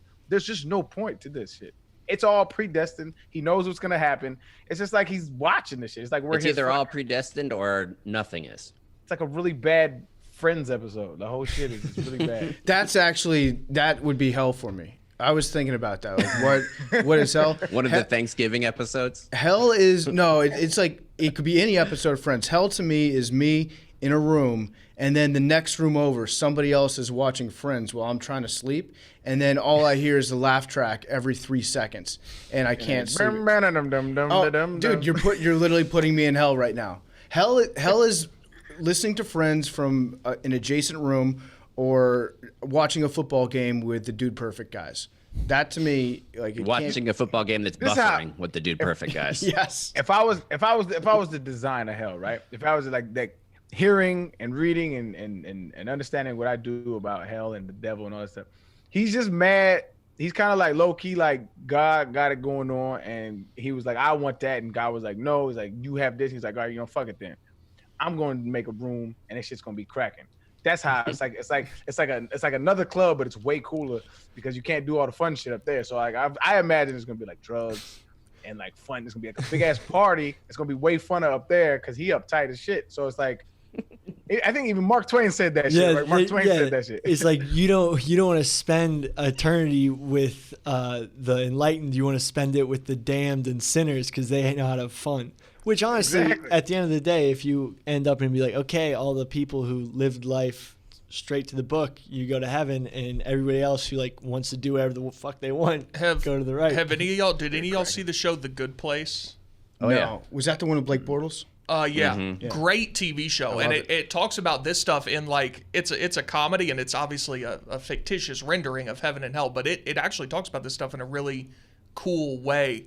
But spoiler alert for anybody that hasn't seen the show, they do eventually get to heaven, and when they get there, they realize that like everybody's been there forever, and it's kind of like not cool at all. Like everybody's just kind of tired of it. Mm-hmm. And then the end of the show is they kind of devise an end to that. But that's how holy can you be? After a while, it's like, bro, like some of the funnest shit to do is like gamble or play basketball and talk shit while you're playing basketball, or like drink with your friends and talk shit to them. Like that's the fun shit. And it's like you just want to ride winged horses and eat gingerbread cookies all day. That shit is boring, though. That shit is whack. It's fun to do bad stuff, as that kid in that viral video said. Mm-hmm. It's fun. I want to do hood rat things with my friends. Exactly. Yeah. There's definitely some truth there, because to me, like, hell would actually be the description that I've heard some people say heaven is. Does that make any sense at all? Doesn't make that much sense. It doesn't make that much sense. Yeah, because I don't want to sing all the time. Yeah. I like to sing every now and then. I don't want to fucking sing all the time. You got to wear white all the time, and then there's stains everywhere. You can't eat barbecue. It's just the description of the two places. Yeah. I feel like that there's room to improve the description of heaven and hell if you're a person that's like involved in the church that's trying to. That's what The Good Place does a really good job of. Yeah. They say that it's whatever you really wanted, that's your personal heaven. Like everybody has their own individual heaven, where they come in a house, they get their mansion in heaven, and it's exactly what they would have ever dreamed of. It's their dream house, it's their dream cars, their dream life, essentially. And you just live life again, but everything's perfect. So Interesting twist on it, right? Is Dia de Muertos. It's like I think it's in Catholicism. I mean, a lot of Mexicans are Day of the Dead. Yes, Day of the Dead. But like, so a great vision for me of the afterlife is, I don't know if you've seen the movie Coco. Mm-hmm. It's one of the best it's Disney beautiful. movies. That shit is a great movie, dog. But it's like, basically, you get to just exist in the afterlife, just like you did in regular life. You party, you drink, you have fun. But as long as the living folks remember you and put you on this, what is it called? Ofrenda. The ofrenda. Like, they put you on they show your picture, and everybody in the family remembers them. As long as they remember you, you get to exist in there. But when they forget you, you like die off for good. But to me, like, that's That's the best tradition in the Texas American crossover, I think. I love the ofrenda. I think it's such a beautiful concept. So you get to remember your fallen. Put family. everybody's pictures out for a month, and you hang out and you look at them and tell stories. I tell my stories, kids, about old animals that we had or relatives that have passed away. It's beautiful. That's a great I tradition. love that. I remember my first Dia de los Muertos when I was in Texas, and it's obviously like a very strong Mexican culture down there, and so everybody was walking around with their faces painted like skulls. And at first I didn't understand what was going on. Then I learned more about it. And you think it's evil. And it's the opposite. Yeah, that's another thing that, like, hell kind of has made us think of dead people as being evil, like bad. Zombies. Michael Jackson too. He's to blame. Same thing. Yeah, good point. We just did a whole. guilty episode of on Michael something. Jackson. No, Chaps just exonerated him of that too. We're gonna lay off Mike Jack, though. But yeah, you're right though. The thrill of it, stuff like zombies, the whole like evil ghosts, like shit like that. Like, could you imagine like dying and then like you have the whole universe to explore and you want to stay in somebody's fucking closet? Like, that's just silly. Well, I hadn't ever thought about this until yesterday. I was sitting I was actually taking a bath and I was hanging out and I like sat up. I was like, whoa, Jesus was crucified and he was killed for 3 days. So when he was resurrected, he had rigor mortis. Yeah. Like, I had never thought about that before. Like, so did he like have to, was there like a button where he unrigor mortis, like one of those giraffes at the zoo where you, like a toy giraffe where you punch it and its little legs collapse underneath it? You have like, That's the other thing. Go ahead. no, that's he had to take like a monster leak as soon as he got out of there. Yeah. It's it honestly, it fucks with the dead a little bit. The fact that we all think that dead people are evil just because they died. Guess what? We're gonna die too. I don't want people to be like, yo, PFT's evil because he's dead. I want them to be like, yo, PFT's evil because he had little man syndrome and his opinions sucked. You know, like, remember me for the correct things. But yeah, like you think of dead people as being scary and they're not. I think that's a little primal, though. You know, just like the idea of a skull and decomposition as humans, like as animals, you want to stay away from other dead animals of your kind because it might mean you're next. Yeah, or because the smell of like rotting flesh, if they've been Yeah. dead for too long, then they're going to poison you. Yeah. That whole thing. Yeah, I see that. I'm just thinking that dead people, they get a bad deal because they get lumped in with hell just because they're dead. But jumping back to kind of like our modern vision of hell, which does involve like all the demons and the ice and all that stuff. Actually, before we do, I want to talk to you guys about our good friends at 3Chi. If you want to experience heaven on earth, best way to do it is with 3Chi. I love 3Chi. 3Chi is the industry leader in Delta-8 THC products. All their products are formulated by a biochemist. They're made in the USA with USA-grown hemp. Their Delta-8 is a federally legal version of THC. It's a much more functional alternative to marijuana. Gives you that amazing buzz, and it gives you a great body feel, but with a clearer head, less anxiety, less paranoia. You can get it online. Billy, do you know where you can get it online? Where? At 3chi.com. That's the number 3chi.com. Big T, if I were to tell you that you could get 3Chi at retailers around the country, would you believe me? I would. At select retailers. It's select. Right. You're too gullible. You fell for that one too Well, easily. I mean, that's inherent. I mean, not every retailer. Not every retailer. Remember, it's not CBD. It's psychoactive. It's going to give you a buzz, so use it responsibly. I gave Arian a bunch of 3Chi when he came to the office last time when he was here, when he was off that sheesh. I was like, yo, Arian, you might need this tomorrow because I forgot you didn't get hangovers. Because for me, if there's a little 3Chi action the next day, really helps the hangover. Again, it's not CBD. It's psychoactive. It'll give you a buzz. Use it responsibly. You can get 3Chi in gummies. You can get it in vapes. You can get it in tinctures. You can make your own edibles. They now have Delta-8 cookies, brownies, and cereal treats. The cereal treats are available in fruity cereal and crisp rice. If Coley was here, he would be like, partner, I'm in, 100%. That's Coley. That's a testimony from Coley about 3 Cheese cereal. So go to 3chi.com, get the edibles, the vapes, the tinctures, and we're going to give you a discount code. Use promo code MACRO at checkout. Save 5% off your order. Promo code MACRO, 5% off your order. You have to be 21 to purchase. 3chi.com. I want to get into how we arrived at the modern vision of hell that we have, because we've established that there were some pagan gods, some Greek gods, and they sampled those. Christianity sampled some of those gods when they were kind of coming out with their new EP. But ultimately, there was a lot of stuff that we think about right now when it comes to hell that wasn't added in at all until like the 1300s, and then nothing was updated again until the 1600s. And the places that imagery came from were poems.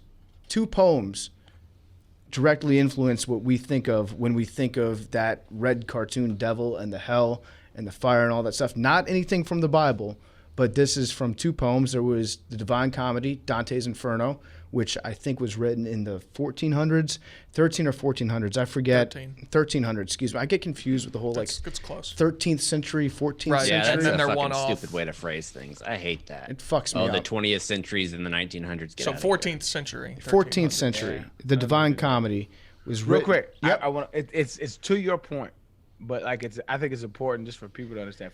Because it didn't dawn on me until later in my life, like how important arts are to our culture.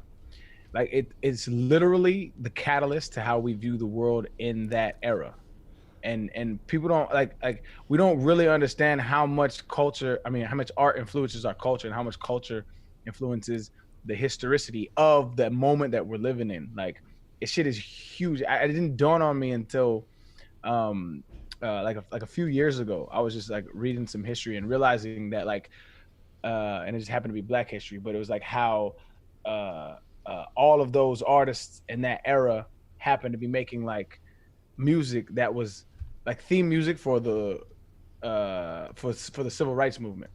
So like, and then you look back in history, all of it, like if you were to if a civilization like dies and it goes away, the 2 things that we keep from it is their art and their technology, like whatever they develop scientifically and what they develop artistically. And so it's like, I just wanted to put that out there because it's like that shit it really dawned on me. I don't think people really understand how important art is to our culture. But Yeah, no, you're right, because Dante, when he wrote the Divine Comedy, and one of the books is the Inferno, when he wrote that, I don't think he knew that 800 years from now, that would be people's idea of what hell was. That's what the majority of people in this country, if they don't get it from cartoons or pop culture, but even those derive themselves from what Dante wrote about hell. Just kind of like, yeah, he was a scholar, but he was also just 100% speculating on what hell looked like. And the one thing that I respect the hell out of Dante for doing is in the Inferno, he just put his enemies and his contemporaries that he thought were trash poets compared to him. He just put them in hell. He was like, I'm going to write a book about hell just so I can roast my biggest enemies in this. And I love the pettiness. So this was the first diss track. Yeah, it was this league, like amongst poets back then. He like came with the fire for sure. So, and that's not, I'm not doing like puns or anything. I respect what Dante did for having that level of pettiness in him to like write the. It's kind of like Dave when he pops champagne bottles. Yes, yes, it's a lot like that. So Billy pulled up a bunch of stuff about Dante's Inferno. If you haven't read Dante's Inferno, please do not read it. It's boring as hell. Just read the Spark Notes for it. But the most important part, I remember trying to read Dante's Inferno when I was in 10th grade. And I was like, man, this sucks. Like, one thing I don't understand. Isn't that the worst when there's a classic book that has, what the premise of the story is, and you're like, oh, I'm going to love this. And then you read it, and you're like, this is fucking terrible, man. I don't want to read this. So I remember trying to read it and trying to keep an open mind about it, and then understanding it was a translation. I was like, wait a second. They put a rhyme scheme in a book that's been translated? Like, how far off the original does this have to be in order for them to make that motherfucker rhyme? Like, you're shoehorning all sorts of stuff in there. Oh, yeah. Just to try to make it make sense. That was some monk's job in some monastery to translate into English. And that must have been so hard. They spent like decades doing that. Yeah, that would suck. That would be the worst. But Billy, he pulled up a graphic here. Jamie, sorry, when you pull up graphics, it's Jamie. Jamie pulled up a graphic of the circles of hell in Dante's Inferno. You want to describe those real quick? Definitely. So Dante took a trip with, which one was it? Virgil. Virgil. He took a trip through all the circles of hell with Virgil, and these are all the circles. The first circle, limbo, is for the unbaptized and virtuous pagans, including Virgil, Homer, Horace, Ovid, Socrates, Plato, and Saladin was thrown in there, who I think was the opposing general in the Crusades. Okay, so in the Who's Saladin? yeah, I think you're right about that. So the first circle is just like people who were chill but weren't necessarily Christian, right? So like unbaptized people. Yeah, like babies. Like babies were there. All the babies were there. People that had been born centuries before that died, they were in the first circle of hell. Which really, first circle of hell didn't sound that bad to me. It sounded a lot like the Greek concept of hell, which is just like you're just hanging out. Wasn't it? The bros. They had to keep like running around, and they were getting stung by wasps. That was what they were doing. Was that in the first circle? I thought that was a little bit later. I thought that at the beginning with the virtuous pagans, it was just like, okay, you're hanging out here, but you don't have God. So this is like a 7-story building, and 9. Like the first level is. It's like an IKEA. Y'all didn't really fuck up, but you just didn't do the right thing. And then the next floor gets even. Okay, I got you. You just got to hang out in the cart room at IKEA. That's all it is. So like your average atheist would be in there. When did the horse meatballs come in? I will be in the first floor. And one of the things where you said babies go there, that's another thing that's made up by modern Christians is the age of accountability. I'm sure that have you heard that where children aren't responsible? That's not a biblical concept at all. Really? What is the biblical concept? Same rules apply. That you have the sin nature from birth. You have it from birth. You're not perfect because you're a baby. You still have your sin nature. God sniping babies, dog. That's wild. Well, the crazy thing is, the first dude I ever heard preach that from the pulpit, yikes. Yeah. That was a bad one. That's one of those where if you're a preacher, you keep that one in your back pocket. You never really break that one out. You need to call Herm Edwards and don't press sin. Yeah, don't exactly. There's really no need to dive into that one. Be like, sorry. The branding issue. It's the branding issue. It's like if you trying to convert somebody or convince somebody, be like, yeah, you probably want to get your baby on board, fam. I'm just saying. Where you're getting questions from like a press conference and be like, where do babies go whenever they die? Do we got any other questions? Any other questions here? Here, guys. So I kind of want to do an exercise with these circles. We're going to get through them because, we can talk all day about each circle, but I'm going to read the description of each of the 9 circles, and Dante put contemporary people of his time in each circle. And I think at the end of it, we should put a couple of people from our contemporary time into it, just like to give everyone a sense of what's going on. So like for the first circle, we're just going to put Arian Foster. And then the second circle, I would put Flo from Progressive in the first circle. It seems like that's where she hangs out all the time. Anyway, I've always thought that about the Progressive commercials. Like that seems like purgatory or possibly the first level of hell. So the second, who else was in Purgatory? religious Mike allegory? TV from Willy Wonka, big time Purgatory guy. Yeah. What's that, Big T? So you that think the one. progressive commercials are like a religious allegory? for No, hell? I don't think that they're intentionally a religious allegory, okay. but I just think that like the first circle of hell for me would be Flo Okay, in I a see what very you mean. clean environment trying to talk to me about car insurance. Okay, that's fair. so the second The whole circle, time.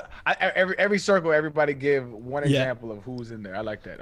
second circle, lust. Souls are blown about in a violent storm without hope of rest. Francesca da Rimini and her lover Paolo are here. So like, Do our people for these have to be dead yet? Because I know somebody who will be there, but he's not dead yet.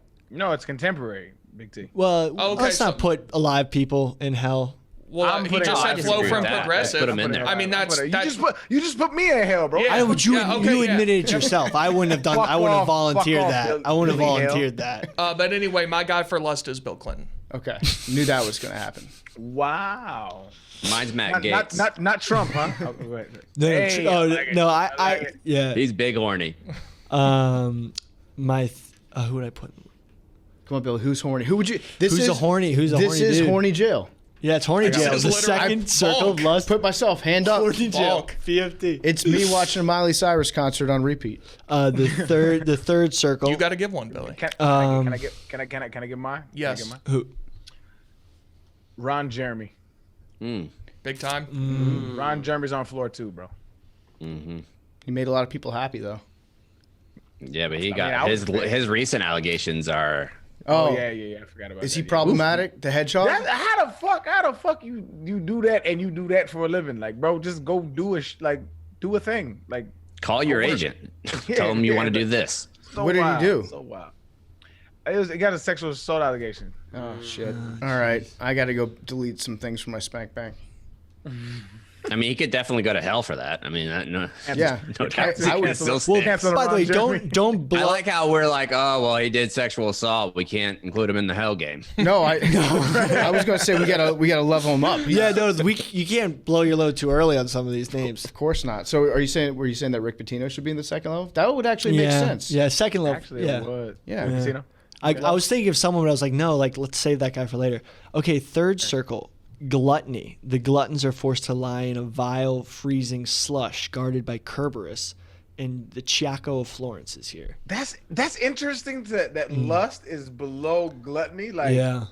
hunger is. Gotta is tell you, above. I don't know how broadly we're The scarcity defining. of food, though, back in the 1200s. Yeah. That's fine. I mean, okay, yeah, I think okay. food was less scarce than. I don't know how strict we want to get with our definition Lust. of gluttony, but this is putting me in a real precarious Yeah, position. is gluttony in this? I instance did like go to the gym this morning. I crushed it. Is this like BMI, where like Yeah, I don't technically know. we're all gluttons? Yeah, that's Well, it's habitual greed. But there has to be a cutoff, right? So it's like a height and weight cutoff where you're like, if you this, you got to be this, Yeah. and then there's different discrepancies. I don't know how realistic. I think it has to do with all resources. Okay, so yeah. in that case, I'm gonna put Michael Phelps in as mine. Have you seen Yeah. the meals that he yeah, eats? yeah. But I mean, he was that guy puts- burning it. He was burning. But still, like he didn't have He to. was swim. greedy, but he he was was greedy. swimming because he chose to Food swim. in America is very easy to like. It's. I think you can't put Michael Phelps in there. I'm putting Michael Phelps. You in would there. put someone in there like Deal with it. It's my hell. Dick Cheney. What? Dick Cheney? He's not that fat. No, it has to do with allocation of resources. So, like, Oh. for example, I if tell you, you're I'm gonna steal. That's easy then. if you're Who going is to yours? invade, Okay, Arian. On three, we're gonna say ours. I think it's gonna be the same person. Ready? Okay. One, two, 2, three. Bezos. Americans. Okay. I thought you were gonna say Bezos there. You're a big anti-Bezos He's guy. an American. I mean, Yeah, Jeff we're all, Bezos- we're yeah. fucking greedy. We're all greedy. Like, we're greedy as shit. Like, we Yeah. don't need this shit. you guys are. I want for mine Tammy from 1,000-Pound Sisters. I like that. I'm gonna toss Chris Christie in there too. I don't think fat. Oh, yeah. Not for the fat part, but for the beach stuff. When he took And the just entire, make Mike Huckabee go Yeah. with you too. he ate the entire beach by himself.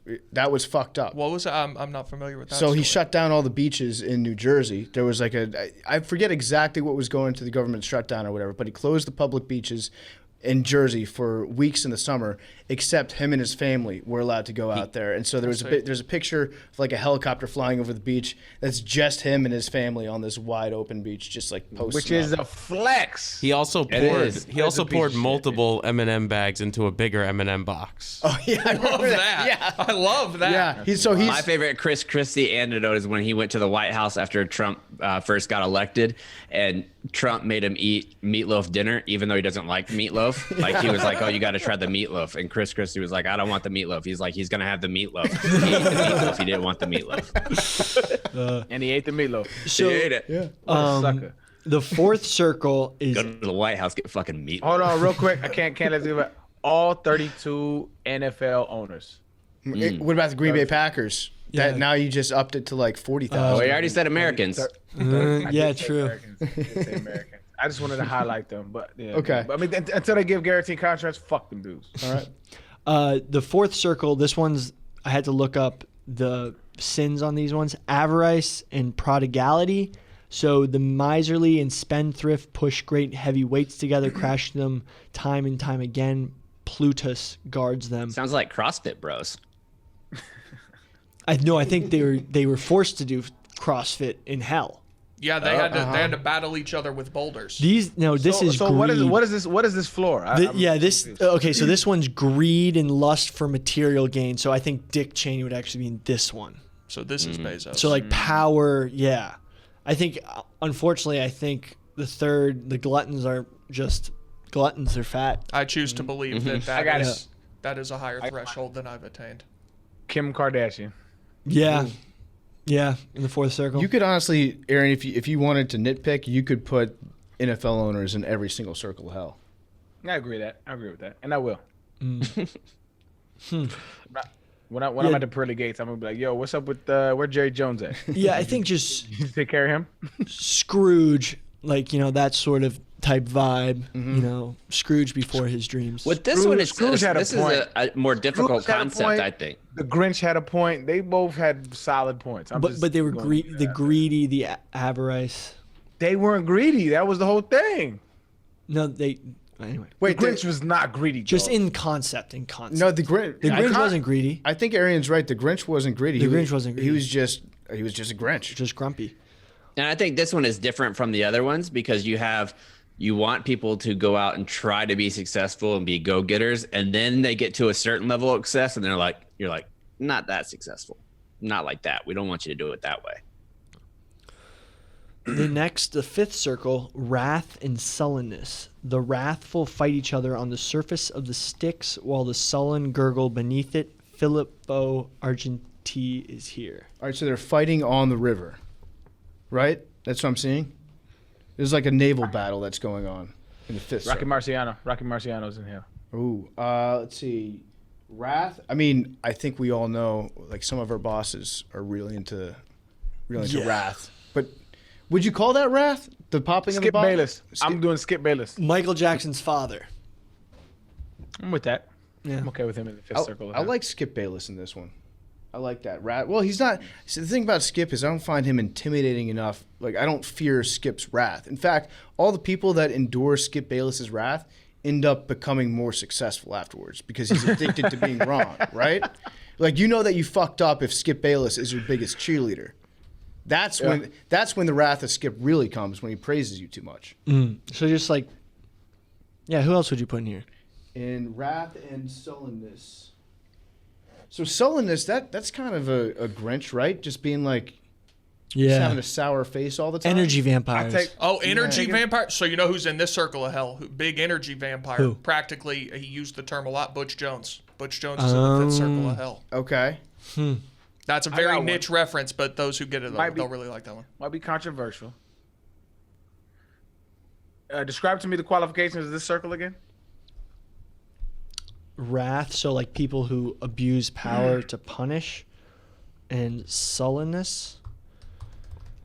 All right, so I gotta go with the biblical version of God.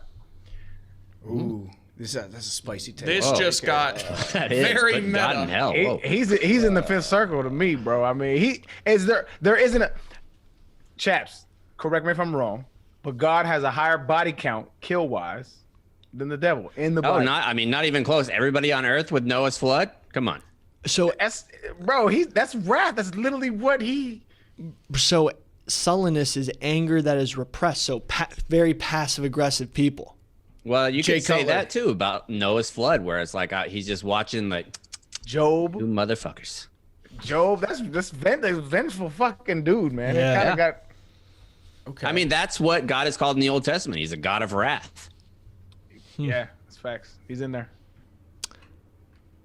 The sixth circle is heresy. Heresy. Yeah. Heretics. It was avarice earlier. I don't want to correct you because you were doing so well. It's okay. He's doing a great job, I think. Heretics are trapped in flaming tombs. Florentine's Farinata degli Uberti and Cavalcante de Cavalcante are here.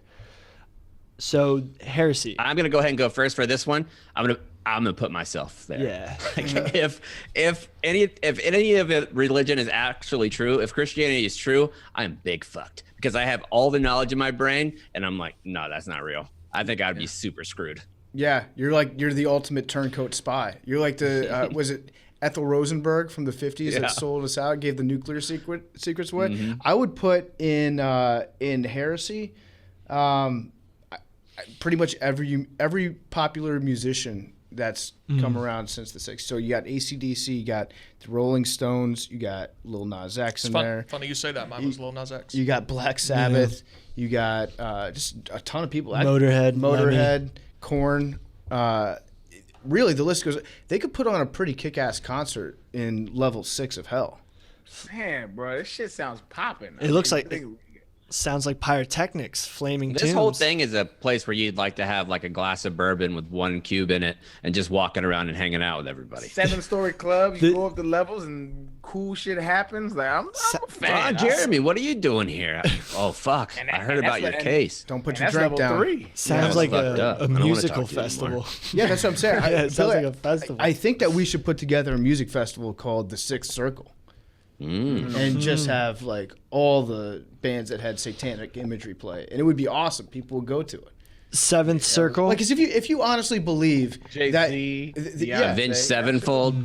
yeah, if people actually believe that because AC/DC put on blinking red devil horns when they come out to play the intro to Thunderstruck, that they're like worshiping evil and that they want to kill babies or whatever you want, like that's insane to me. That people actually, they're just doing it because it looks badass, and like we said earlier, it's fun to do hood rat things with your friends.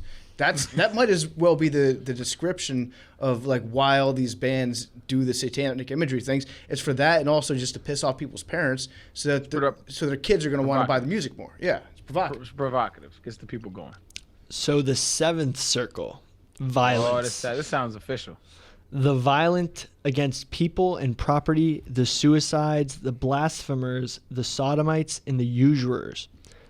So, I don't think that usurers and sodomites should be lumped in with the violent. The who and sodomites? Well, this also Usurers. I believe this also That said has to like do with- violent against God was also. And that part of it. sodomites, that is from that time period, so that really means rapist, is what that means. Okay, Yeah. retracted. Okay, they're in there again. usurers, that has to do with the complex banking systems, right? Lending money. Yeah, Yeah. So, lending I money doubt it at in the 1200s. exorbitant rates. I was about to say what now? No, but like, what would you? Is that the direct translation of usurer? It means Citigroup. Oh, Wait, are they a sponsor? Okay, yeah, it means Citigroup. I mean, can we get like a fact check it? Like, yeah. Go ahead, No, Jim. usury.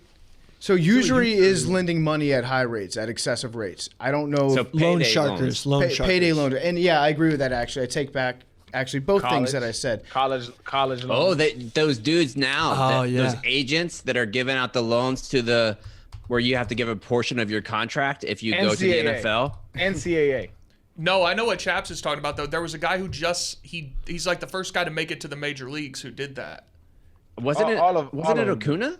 No, it's some guy. He's not like a big name yet, but it was Tatis. It was Tatis when he signed his big deal. Yep. That's who it was. Yeah, Tatis owes like half of his contract to this Yeah, other company. Yeah, they gave him a big loan when he was in the minors, and now he owes them like whatever percentage of his contract. So I'm It's putting. huge too. It's like 20% or something. I'm putting whoever made student loans not be able to be put in bankruptcy. So like every other loan, if you go bankrupt, they get written off or whatever, but student loans remain. Yeah, I'm putting Discover yeah. Bank in the seventh circle of hell because I owe them quite a bit of money.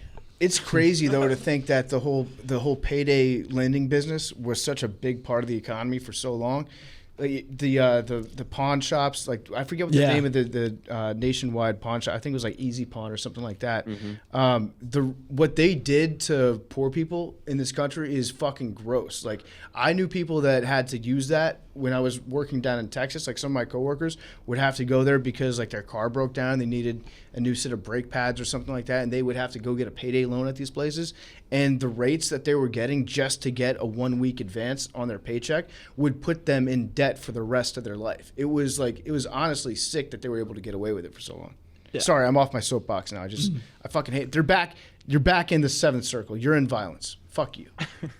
The eighth circle, fraud, panderers and seducers, flatterers, sorcerers and false prophets, liars, thieves, and Ulysses and Diomedes. Okay, What fraud. the fuck is that one? That's After so the light. rapist and That's murder. what I'm saying. That's so light. That's the priorities of the devil. Well, no, this is the thing is this has to do with like, the cult of personality type stuff.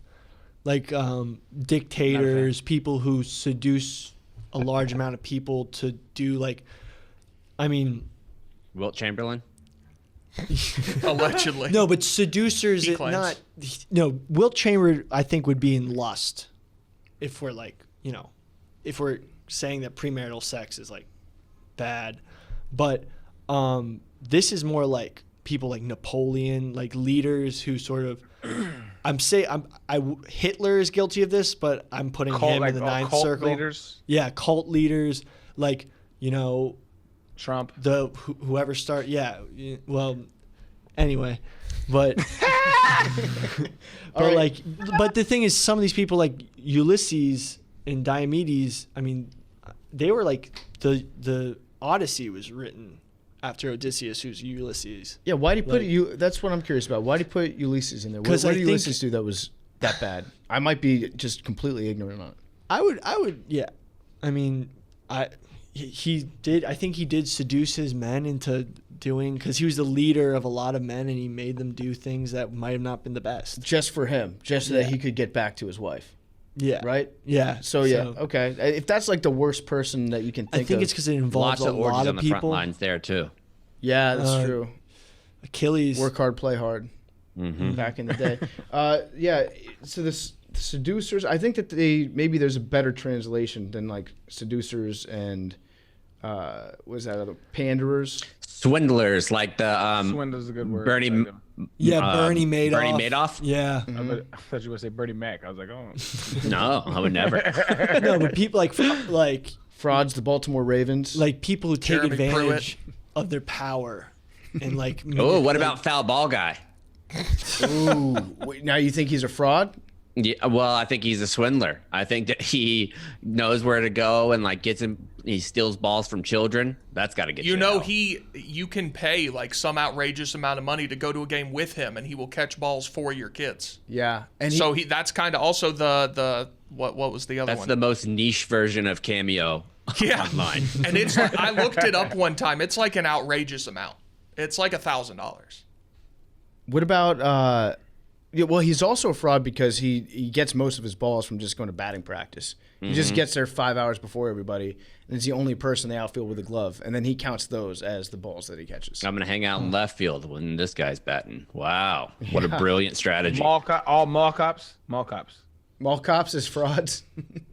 I don't know. Mall cops, they have a job to do.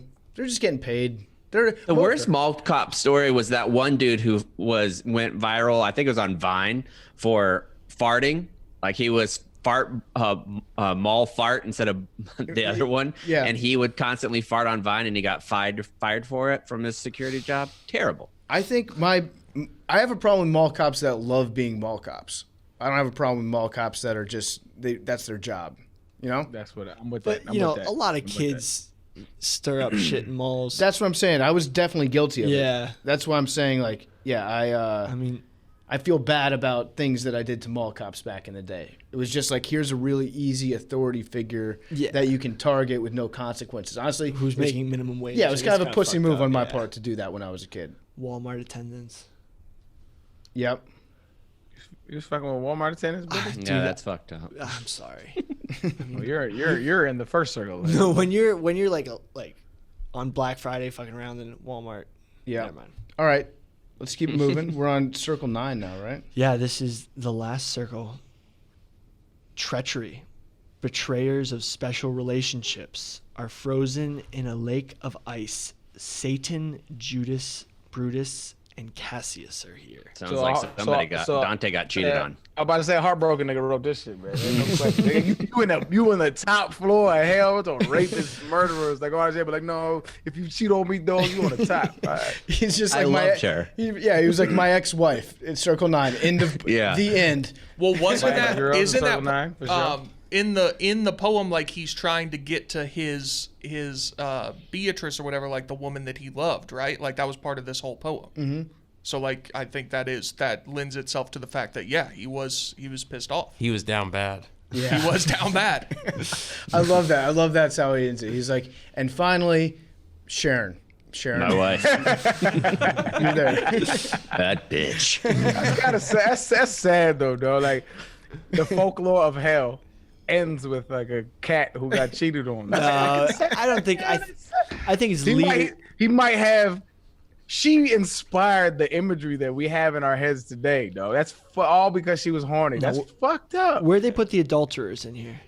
Arian, this also goes back to what we were saying, I think a couple episodes ago, how like most great pieces of art either come from somebody being horny or being sad, and that's Taylor Swift, prime example. That's about it. So that's that's the Adultery's divine in the comedy? second circle. It's not the last circle. Okay. Just want so down bad's the second What about circle. adulting? No, I like it better when it's the last one. Billy says adulting a lot Funny these like days. that, Billy. Pisses me off. Billy's like, oh, No, I but- just cannot adult today. We put like Hitler here. It's the worst word we've ever allowed to become a verb. Continue, Billy. Yeah, agreed. Hitlering? That too. Yeah. Like Saddam, maybe. Sure. Yeah. Yeah. Dictators. Yeah, I guess Saddam. Stalin. Sure. Yeah, pretty bad. Gaddafi. Bashar al-Assad. What's the Yeah. what's the death toll where you Al you put guys Zarqawi. up there like that? Zarqawi is a good one, yeah. He's going to be the coach of the Tennessee Volunteers, right? Who? No, that was the 9/11 guy. What was Oh, his yeah, name? that's right. Yeah, that was Khalid Sheikh Mohammed. Yeah. I have a hard time keeping the Tennessee Volunteers head coaches straight. Sorry. Yeah. Osama. Jeremy Pruitt's in the 8th circle though. He's a fraud. Okay, so that's the Divine Comedy. That's Dante's Inferno. Then the other poem that we get a lot of our current imagery from is from Paradise Lost by Milton. And that was written, somebody help me out here, was that 1600s? 17th That was a century? little later. 1600s. Paradise Lost. And the problem in Paradise Lost is that he starts to write about heaven, but then like it's boring to read about heaven. Isn't that crazy how like it's boring to read about the best place ever. And so he starts to talk about hell because then you have a conflict and then you've got bad stuff happening and then people are like, okay, I'm into that. But there was a lot more imagery in Paradise Lost that goes back to like the fire, the brimstone, the pokey stuff, the always getting stabbed, the fires, all that stuff, the devil looking like the devil. And that's really where a lot of the description of Satan comes from too. And it is, it's crazy to think that like all the stuff that we think about hell really comes from things that people have written about hell way, way after the fact of the Bible. No, that makes sense though, because I mean, from a logical standpoint, it's made up anyway, and so it just became a big game of telephone. And after a while, that's exactly what we believe. So when you look at the historicity of Jesus, right, and you can attest to this, chaps, right, and tell me where I'm wrong, right, where it's like more than likely there was a guy that existed that was like a good dude. There is no evidence of his divinity, right? But like to me, what happened was like he was a good dude, and after a while, it just grew like telephone. You could have 17 kids in the same room. You tell them something, and at the end of the day, it's something totally different. So over 2,000 years, like he may have like, grabbed somebody some water from the lake that was thirsty, or whatever, and all of a sudden 2,000 years later, he's walking on the shit, right? So I think more than likely that's what's happened with the evolution of humans and our way of storytelling has transpired over the years, has just exaggerated. And also to PFT's point, is like we love blood. I mean, think about it. TMZ is a thing. Like it's just nothing but gossip and nonsense and bullshit, but it has millions and millions of followers because like we love blood. We're just sharks. We love blood in the water. Yeah, I mean, I do think that you're right there. There is a lot of there's a dude named Josephus. Have you ever heard of Josephus? Yeah. And he was an ancient Greek like historian, and he took down a lot of the stories of Jesus, and some of them were back up and substantiated. But I think that the historical Jesus clearly like was important to the area because it's not only huge in Christianity but also in Islam, where Jesus is one of the chief prophets. So I think that it definitely crossover culture. But I totally see what you're saying, where eventually it's going to be, you might have that. Did you see LeBron? He dropped 80 type of thing, where you forget he was really great, but he wasn't as great as you remember. Was that LeBron slander? Was that slick LeBron slander? No, but he didn't like average 80.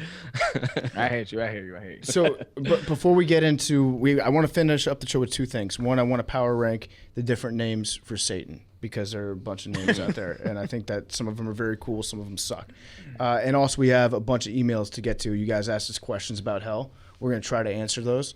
But before we do, Billy wants to talk to you guys about what is it, Billy? You want to tell the people how to schedule some recreational activities? Well, no. So basically, I don't golf that much, But, one of the hardest things about golfing is, getting a time to tee off.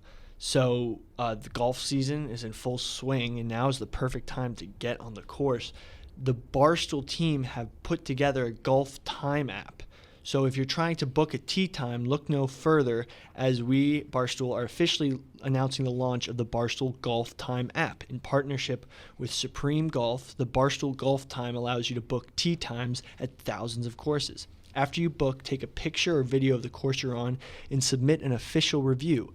Riggs, Frankie, Trent, and Lurch's reviews are on the app as well, so you can join them along with your friends. Other cool features, such as the Barstool Golf Rewards to get free merch, will be rolling out soon. Don't be an idiot. Download the Barstool Golf Time app today, now available in the App Store. So for all you golfers out there, that is going to be a tool that's going to significantly help you book tee times. I like it. Significantly. The Uber of golf. The Uber of golf. There you go. So real quick, running through the names of Satan. There are a ton of them out there. There is Lucifer. There is Beelzebub, Mephistopheles, Morningstar, Satan, as we commonly refer to him, and what else am I missing? The devil. The devil. Okay, so out of all those, I would rank Morningstar last. The serpent.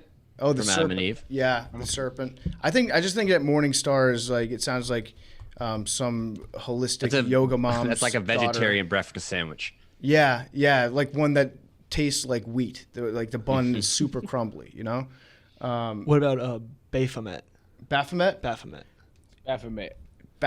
I think that's cooler. That's number one to me. That shit is amazing. What a dope ass name. Yeah, that's who they execute all the Knights Templar for worshiping as like Satan. I'm a Beelzebub guy. Yeah, Beelzebub. That's 1A, 1B to me. Yeah. Beelzebub and Baphomet. Yeah. Beelzebub is actually, it means Lord of the Flies. Beelzebub sounds like a lady's name, though. Good book. Which was a great movie. I can't find that shit anywhere. Oh, the movie Lord of the Flies? Yeah. I read the book, not to brag. I don't think I've ever seen the You movie. just I didn't did. know there was a movie. You just hit me with that, bro. I didn't yeah. think you was that guy. I didn't think you were that guy. Again, I read the Spark Notes. Yeah. But yeah, I'm going to go with Beelzebub. I think that Satan is it just sounds kind of cool. Lucifer is right in the middle. You know what you're going to get with Lucifer. Dope ass song. Lucifer is the name that he puts on like job applications. Yeah. I like it. Yeah, when he wants to get it. Yes, I agree with that. So yeah, that's kind of where I stand on all that. So that's the power ranking of Satan's names. We got some. So what was number one? You didn't. Oh, I kind of jumped around a little bit, I guess. I like Beelzebub. All right, I'm with that. Oh, by the way, fun fact, did you know the largest religion in the world before Christianity was something called Zoroastrianism? That was, so like I'm pronouncing it terribly, but have you ever heard of Zoroastrianism? Yep. I have not. It's turns out it's bigger than, like, it had the most followers of the world at like the 11th century. Old school shit. Yeah. Crazy. Do you know what it was about? They had a Just mad heads. Yeah. Just mad heads. That's probably what would have happened to that Hillsong church in New York if that pastor dude wasn't fucking everybody. Well, yeah, maybe that was his goal, was to just fuck everyone, and then he's got, before you know it, like the biggest religion in the history of the world because they're all his children. Oh, God, it'd be what so happened? great to be a cult leader, though. Like, if you could do anything, and being a cult leader would be so dope. Do you think that I cult agree leaders 100%. ever like look into the mirror and they think to themselves like, I'm such a gigantic fraud, or do you think they've kind of evolved past that? Dude, point what do of you shame? think Warren Jeffs, that guy that was the polygamist that had all those, that was like molesting all those girls, like that he looks in the mirror and he's like, yeah, I'm the one next to God. He looks like a fucking weenie. I think after a while you just convince yourself, you justify yourself to death. Are there any- Wherever you're at, you just justify what you're doing is the correct thing to do. Yeah. Are there any podcast cult leaders that we know of? No, definitely not. Definitely not. None that I know of. We will do cult reviews at some point. That was one of the first things that we said in part of my take was we're gonna join a cult and do a review of it. But let's get to the, what are we gonna call this? The Hell Box. Yeah. Let's call it I the like Hell that. Box. All right. So thank you to everyone who submitted email. There were a lot. We could only get to some, but if you did, we love you. Thank you. Here's one from Tristan McLean. He said, in Shintoism, Japanese, all souls go to hell to have a miserable existence forever, no matter what actions in life. I kind of like that. So it teaches talk you about predeterminism. Yeah, just That's probably why they eat so healthy and have the longest lifespans of anybody on Earth. Yeah, and it they just don't want to go. Like have a good time, do everything that you want to do now because it's gonna suck later. Okinawa, like that, you wouldn't bat an eye if you saw somebody that was over 100. There's like so many old people. There's one lady there, the oldest person on Earth. She's 118. Huh. So this one's really interesting. This one's from Nick Villarreal. He said there is no concept of hell in the traditional sense within Taoism, but they have a hellish purgatory known as Diju. Diju is a place in which souls are punished and renewed in preparation for reincarnation. In Tao Hell, there are 18 levels, or layers, all equally brutal and hilarious. You guys want to hear some of them? Sure. The chamber of the tongue ripping. Those who stir up troubles by gossiping will find their tongues being ripped out. TMZ. Yep. I like it. I like this. The chamber of scissors. Those who break the marriage of others will have their fingers cut off. Oh, fuck. All right, I don't know how to say this word. Chamber of iron, CYCADS. Cicades? Cicadas. No, I think it's just cicads. Something like that. Chamber of iron cicads. Those who cause discords among family members of others will be hung on iron trees. Oh, a cicad is like, it looks like a palm tree with a giant fruit in it a little bit. So it's just iron trees, and then they hang people from it. Got it. See, if you're gonna write something like that, you gotta make it a tree that everybody knows. You gotta go palm tree. You can't be this really specific. Imagine getting hung from a palm tree, bro. Like, what the fuck? Hey, fucking palm tree? You just wiggle a little bit, and then you fall. Yeah. Like, it better be an oak. Better be something sturdy. Number a nice 4. Texas white oak, yeah. Is the chambers of mirrors of retribution. To those who manage to escape the punishment for their crimes during earthly life will be shown their true shape. So you just look at yourself all the time. Sounds like a fortune cookie. Mm-hmm. That sounds a lot less bad than having your fingers and tongues ripped off. Looking at yourself all the time? I mean, I could live with that. You could look at you're a narcissist. I don't know. That seems like the religious version of I'm not mad at you. I'm just disappointed. Yeah, you sit And here that's and for think about eternity. what you did. I actually think that having to stare directly at yourself for eternity would be a sneaky bad They punishment. drive you insane. That would be fucking brutal, man. Yeah. That would be brutal. I don't know. I mean, that's why the whole concept of anything afterlife, well, especially biblically, is fucking stupid. Like, say you do the worst shit on earth, like eternity you spend in hell, like eternity, dog. Like you spent 70 tops 80 years on earth, and like this universe is 13.8 billion years old, and you got to spend the rest of that shit in like this shit's so silly, dog. Like, so there's actually there's an an argument against hell that's because everyone has a finite amount of sin they can commit on earth. Like, for example, if you lived like, the max human lifespan, like 120 years or whatever, like in that 120 years you could only commit so much sin, like even if you sinned like every second. So right, because that's of not that, justice. yeah, That's it's no not justice. Yeah, it's not an equitable punishment of like Yeah. a semi-benevolent God would never do that. And there's also Billy another Graham theory- actually made that argument too. Yeah. Makes sense. And there's actually this cool theory that I read about called the empty hell theory. And, this is under Catholic, belief system. So that even if you don't, find final grace and repent, everyone repents while they die automatically, because once they realize they're about to die, they immediately repent. And thus, because they repent and don't go to hell, there's no one in hell. It's empty. I So- disagree with that. I'll tell you why. So here's a story time. My first anxiety attack, I didn't know what it was, right? I like when people said I have anxiety, I thought that meant they just like worry about shit all the time. And I used to be like, yo, stop worrying about shit. But that's not what anxiety or panic attacks are. So for people that don't know, real quick, panic attacks are like physical symptoms that you exude because of the mental state that you're in. So like heart palpitations, heavy, that feels like somebody's sitting on your chest. And so for me, my first one, what happened was It was sparked by an edible. I ate an edible, and all of a sudden my heart started pounding like crazy, which is kind of normal when you smoke. And I've been smoking since I was a kid, so it was normal. But after a while, I started getting like it's not going away, and it was just like pounding and pounding. And I was like, damn. And then all of a sudden, I felt like I couldn't breathe. Right. I started like getting shortness of breath, where I felt like I couldn't take a deep breath. And then all of a sudden, like my hands started going numb, like tingling, and it started creeping up. Like it started creeping up, like the tingling, and like and then it was like almost like a cramp. Like my hands started cramping, my arms started cramping, and it's like creeping up and it's going so much. I was like, oh, I'm having a heart attack. I'm dying. Like I'm dying. I thought I was dying, and the shorty that I was with at the time, she called the paramedics. She was like, yo, he's having a heart attack, because like I thought it was a heart attack. I didn't know. Like I'm sitting here like this, like thinking I'm dead. But specifically, so to your point, I remember vividly thinking, oh, this is it. Like, I don't believe it. I don't believe in that shit. So like, this is it. And so I thought about my kids. I started thinking about like things that I love to do and things that I'm going to miss out on.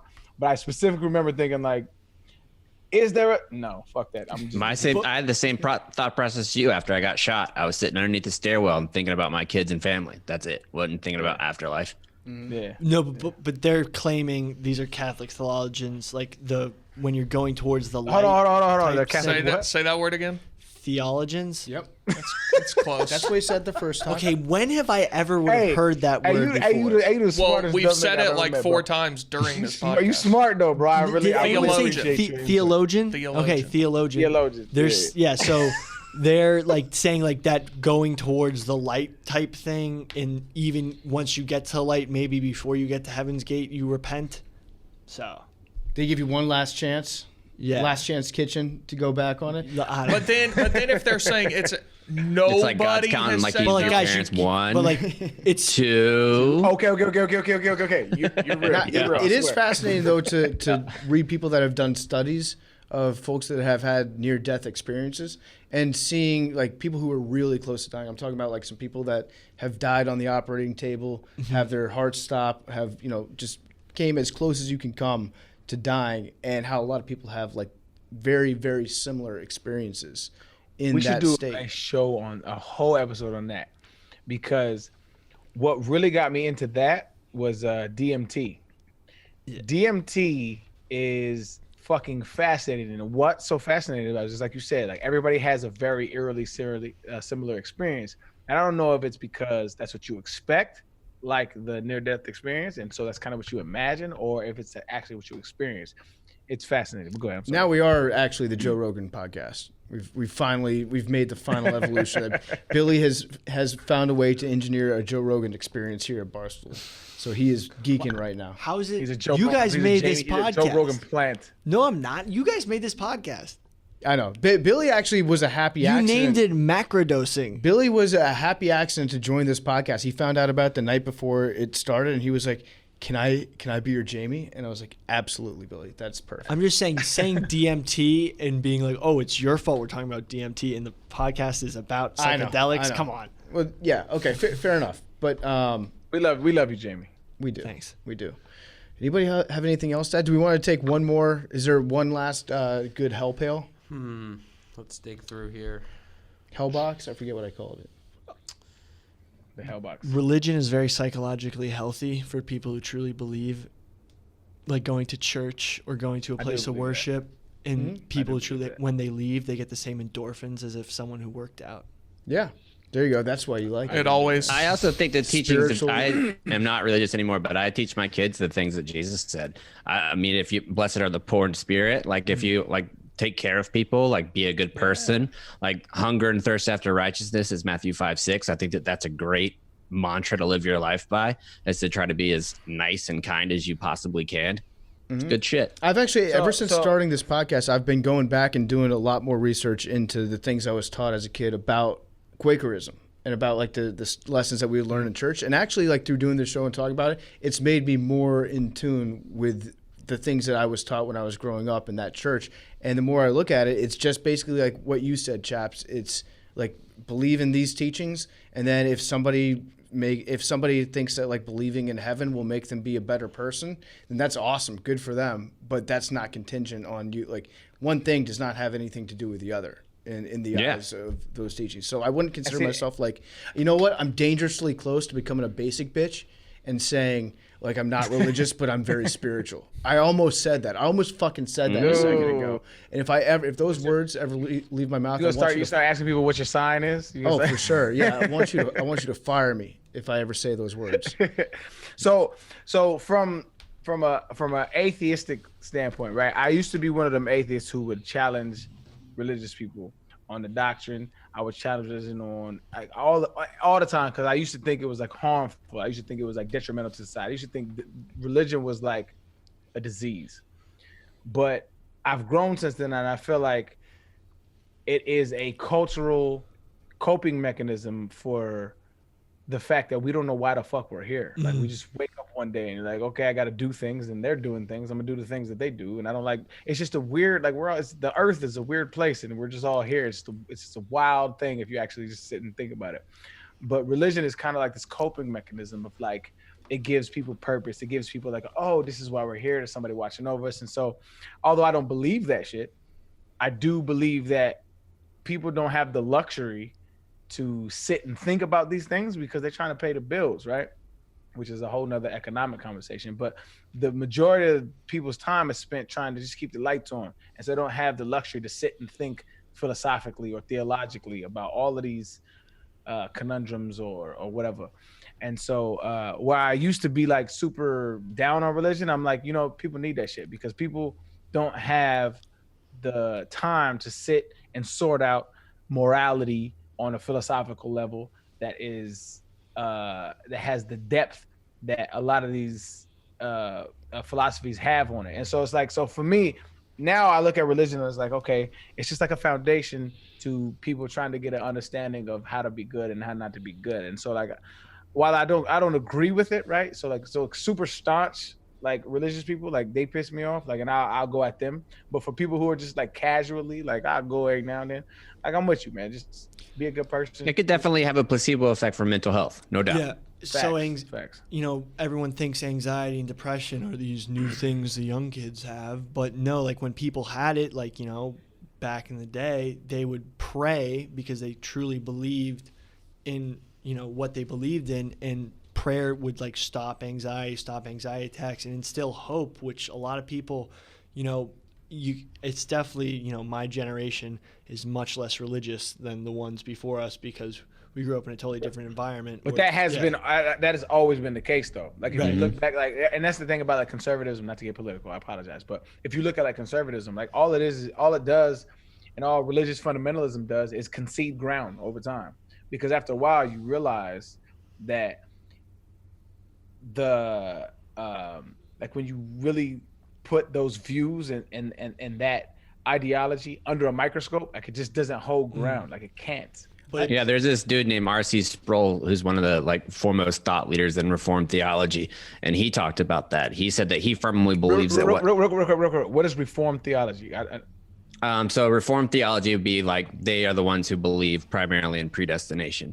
So like if you're studying Calvinism or something like that, that would be a Reformed version. Presbyterians will also have a Reformed theology. So he's one of the thought leaders in that movement, and he said that he believes 2 Timothy to be accurate, like where he still thinks that his Paul's letter to Timothy saying that women should be quiet in church and not lead a church. He says that he believes that's accurate. He said he can no longer teach it in this church because it's not socially acceptable, and he is not going to force certain businesses or anything like that to not have women CEOs, not to be involved in it, because the time period had changed. What was going on when he wrote that letter to Timothy was very, very different because the time period that people could live was 32 years. So the women were staying at home having nothing but kids while the men were doing whatever. Updates. Mm-hmm. So Billy, you were just saying how like society's become less religious. The boomers also had anxiety, but it's thought of as being like a young person's disorder, right? Like this generation. Mm-hmm. So like, but the boomers, they could pray, like go home and I'm going to pray for a raise and a pension. Then they go. I have a good story about that. It made things a little bit easier.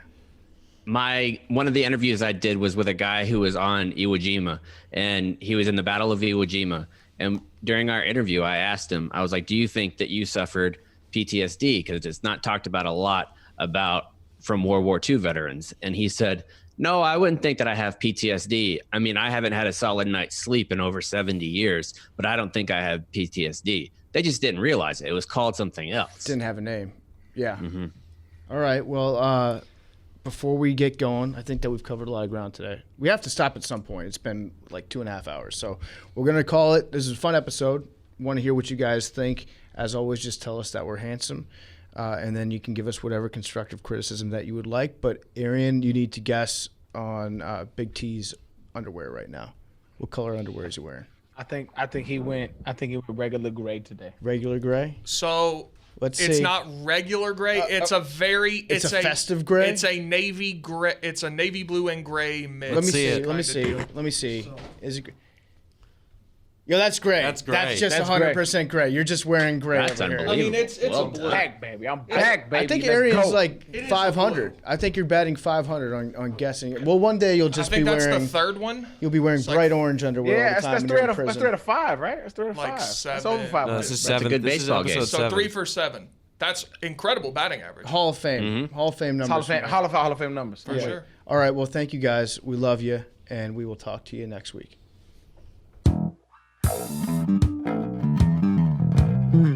Mm.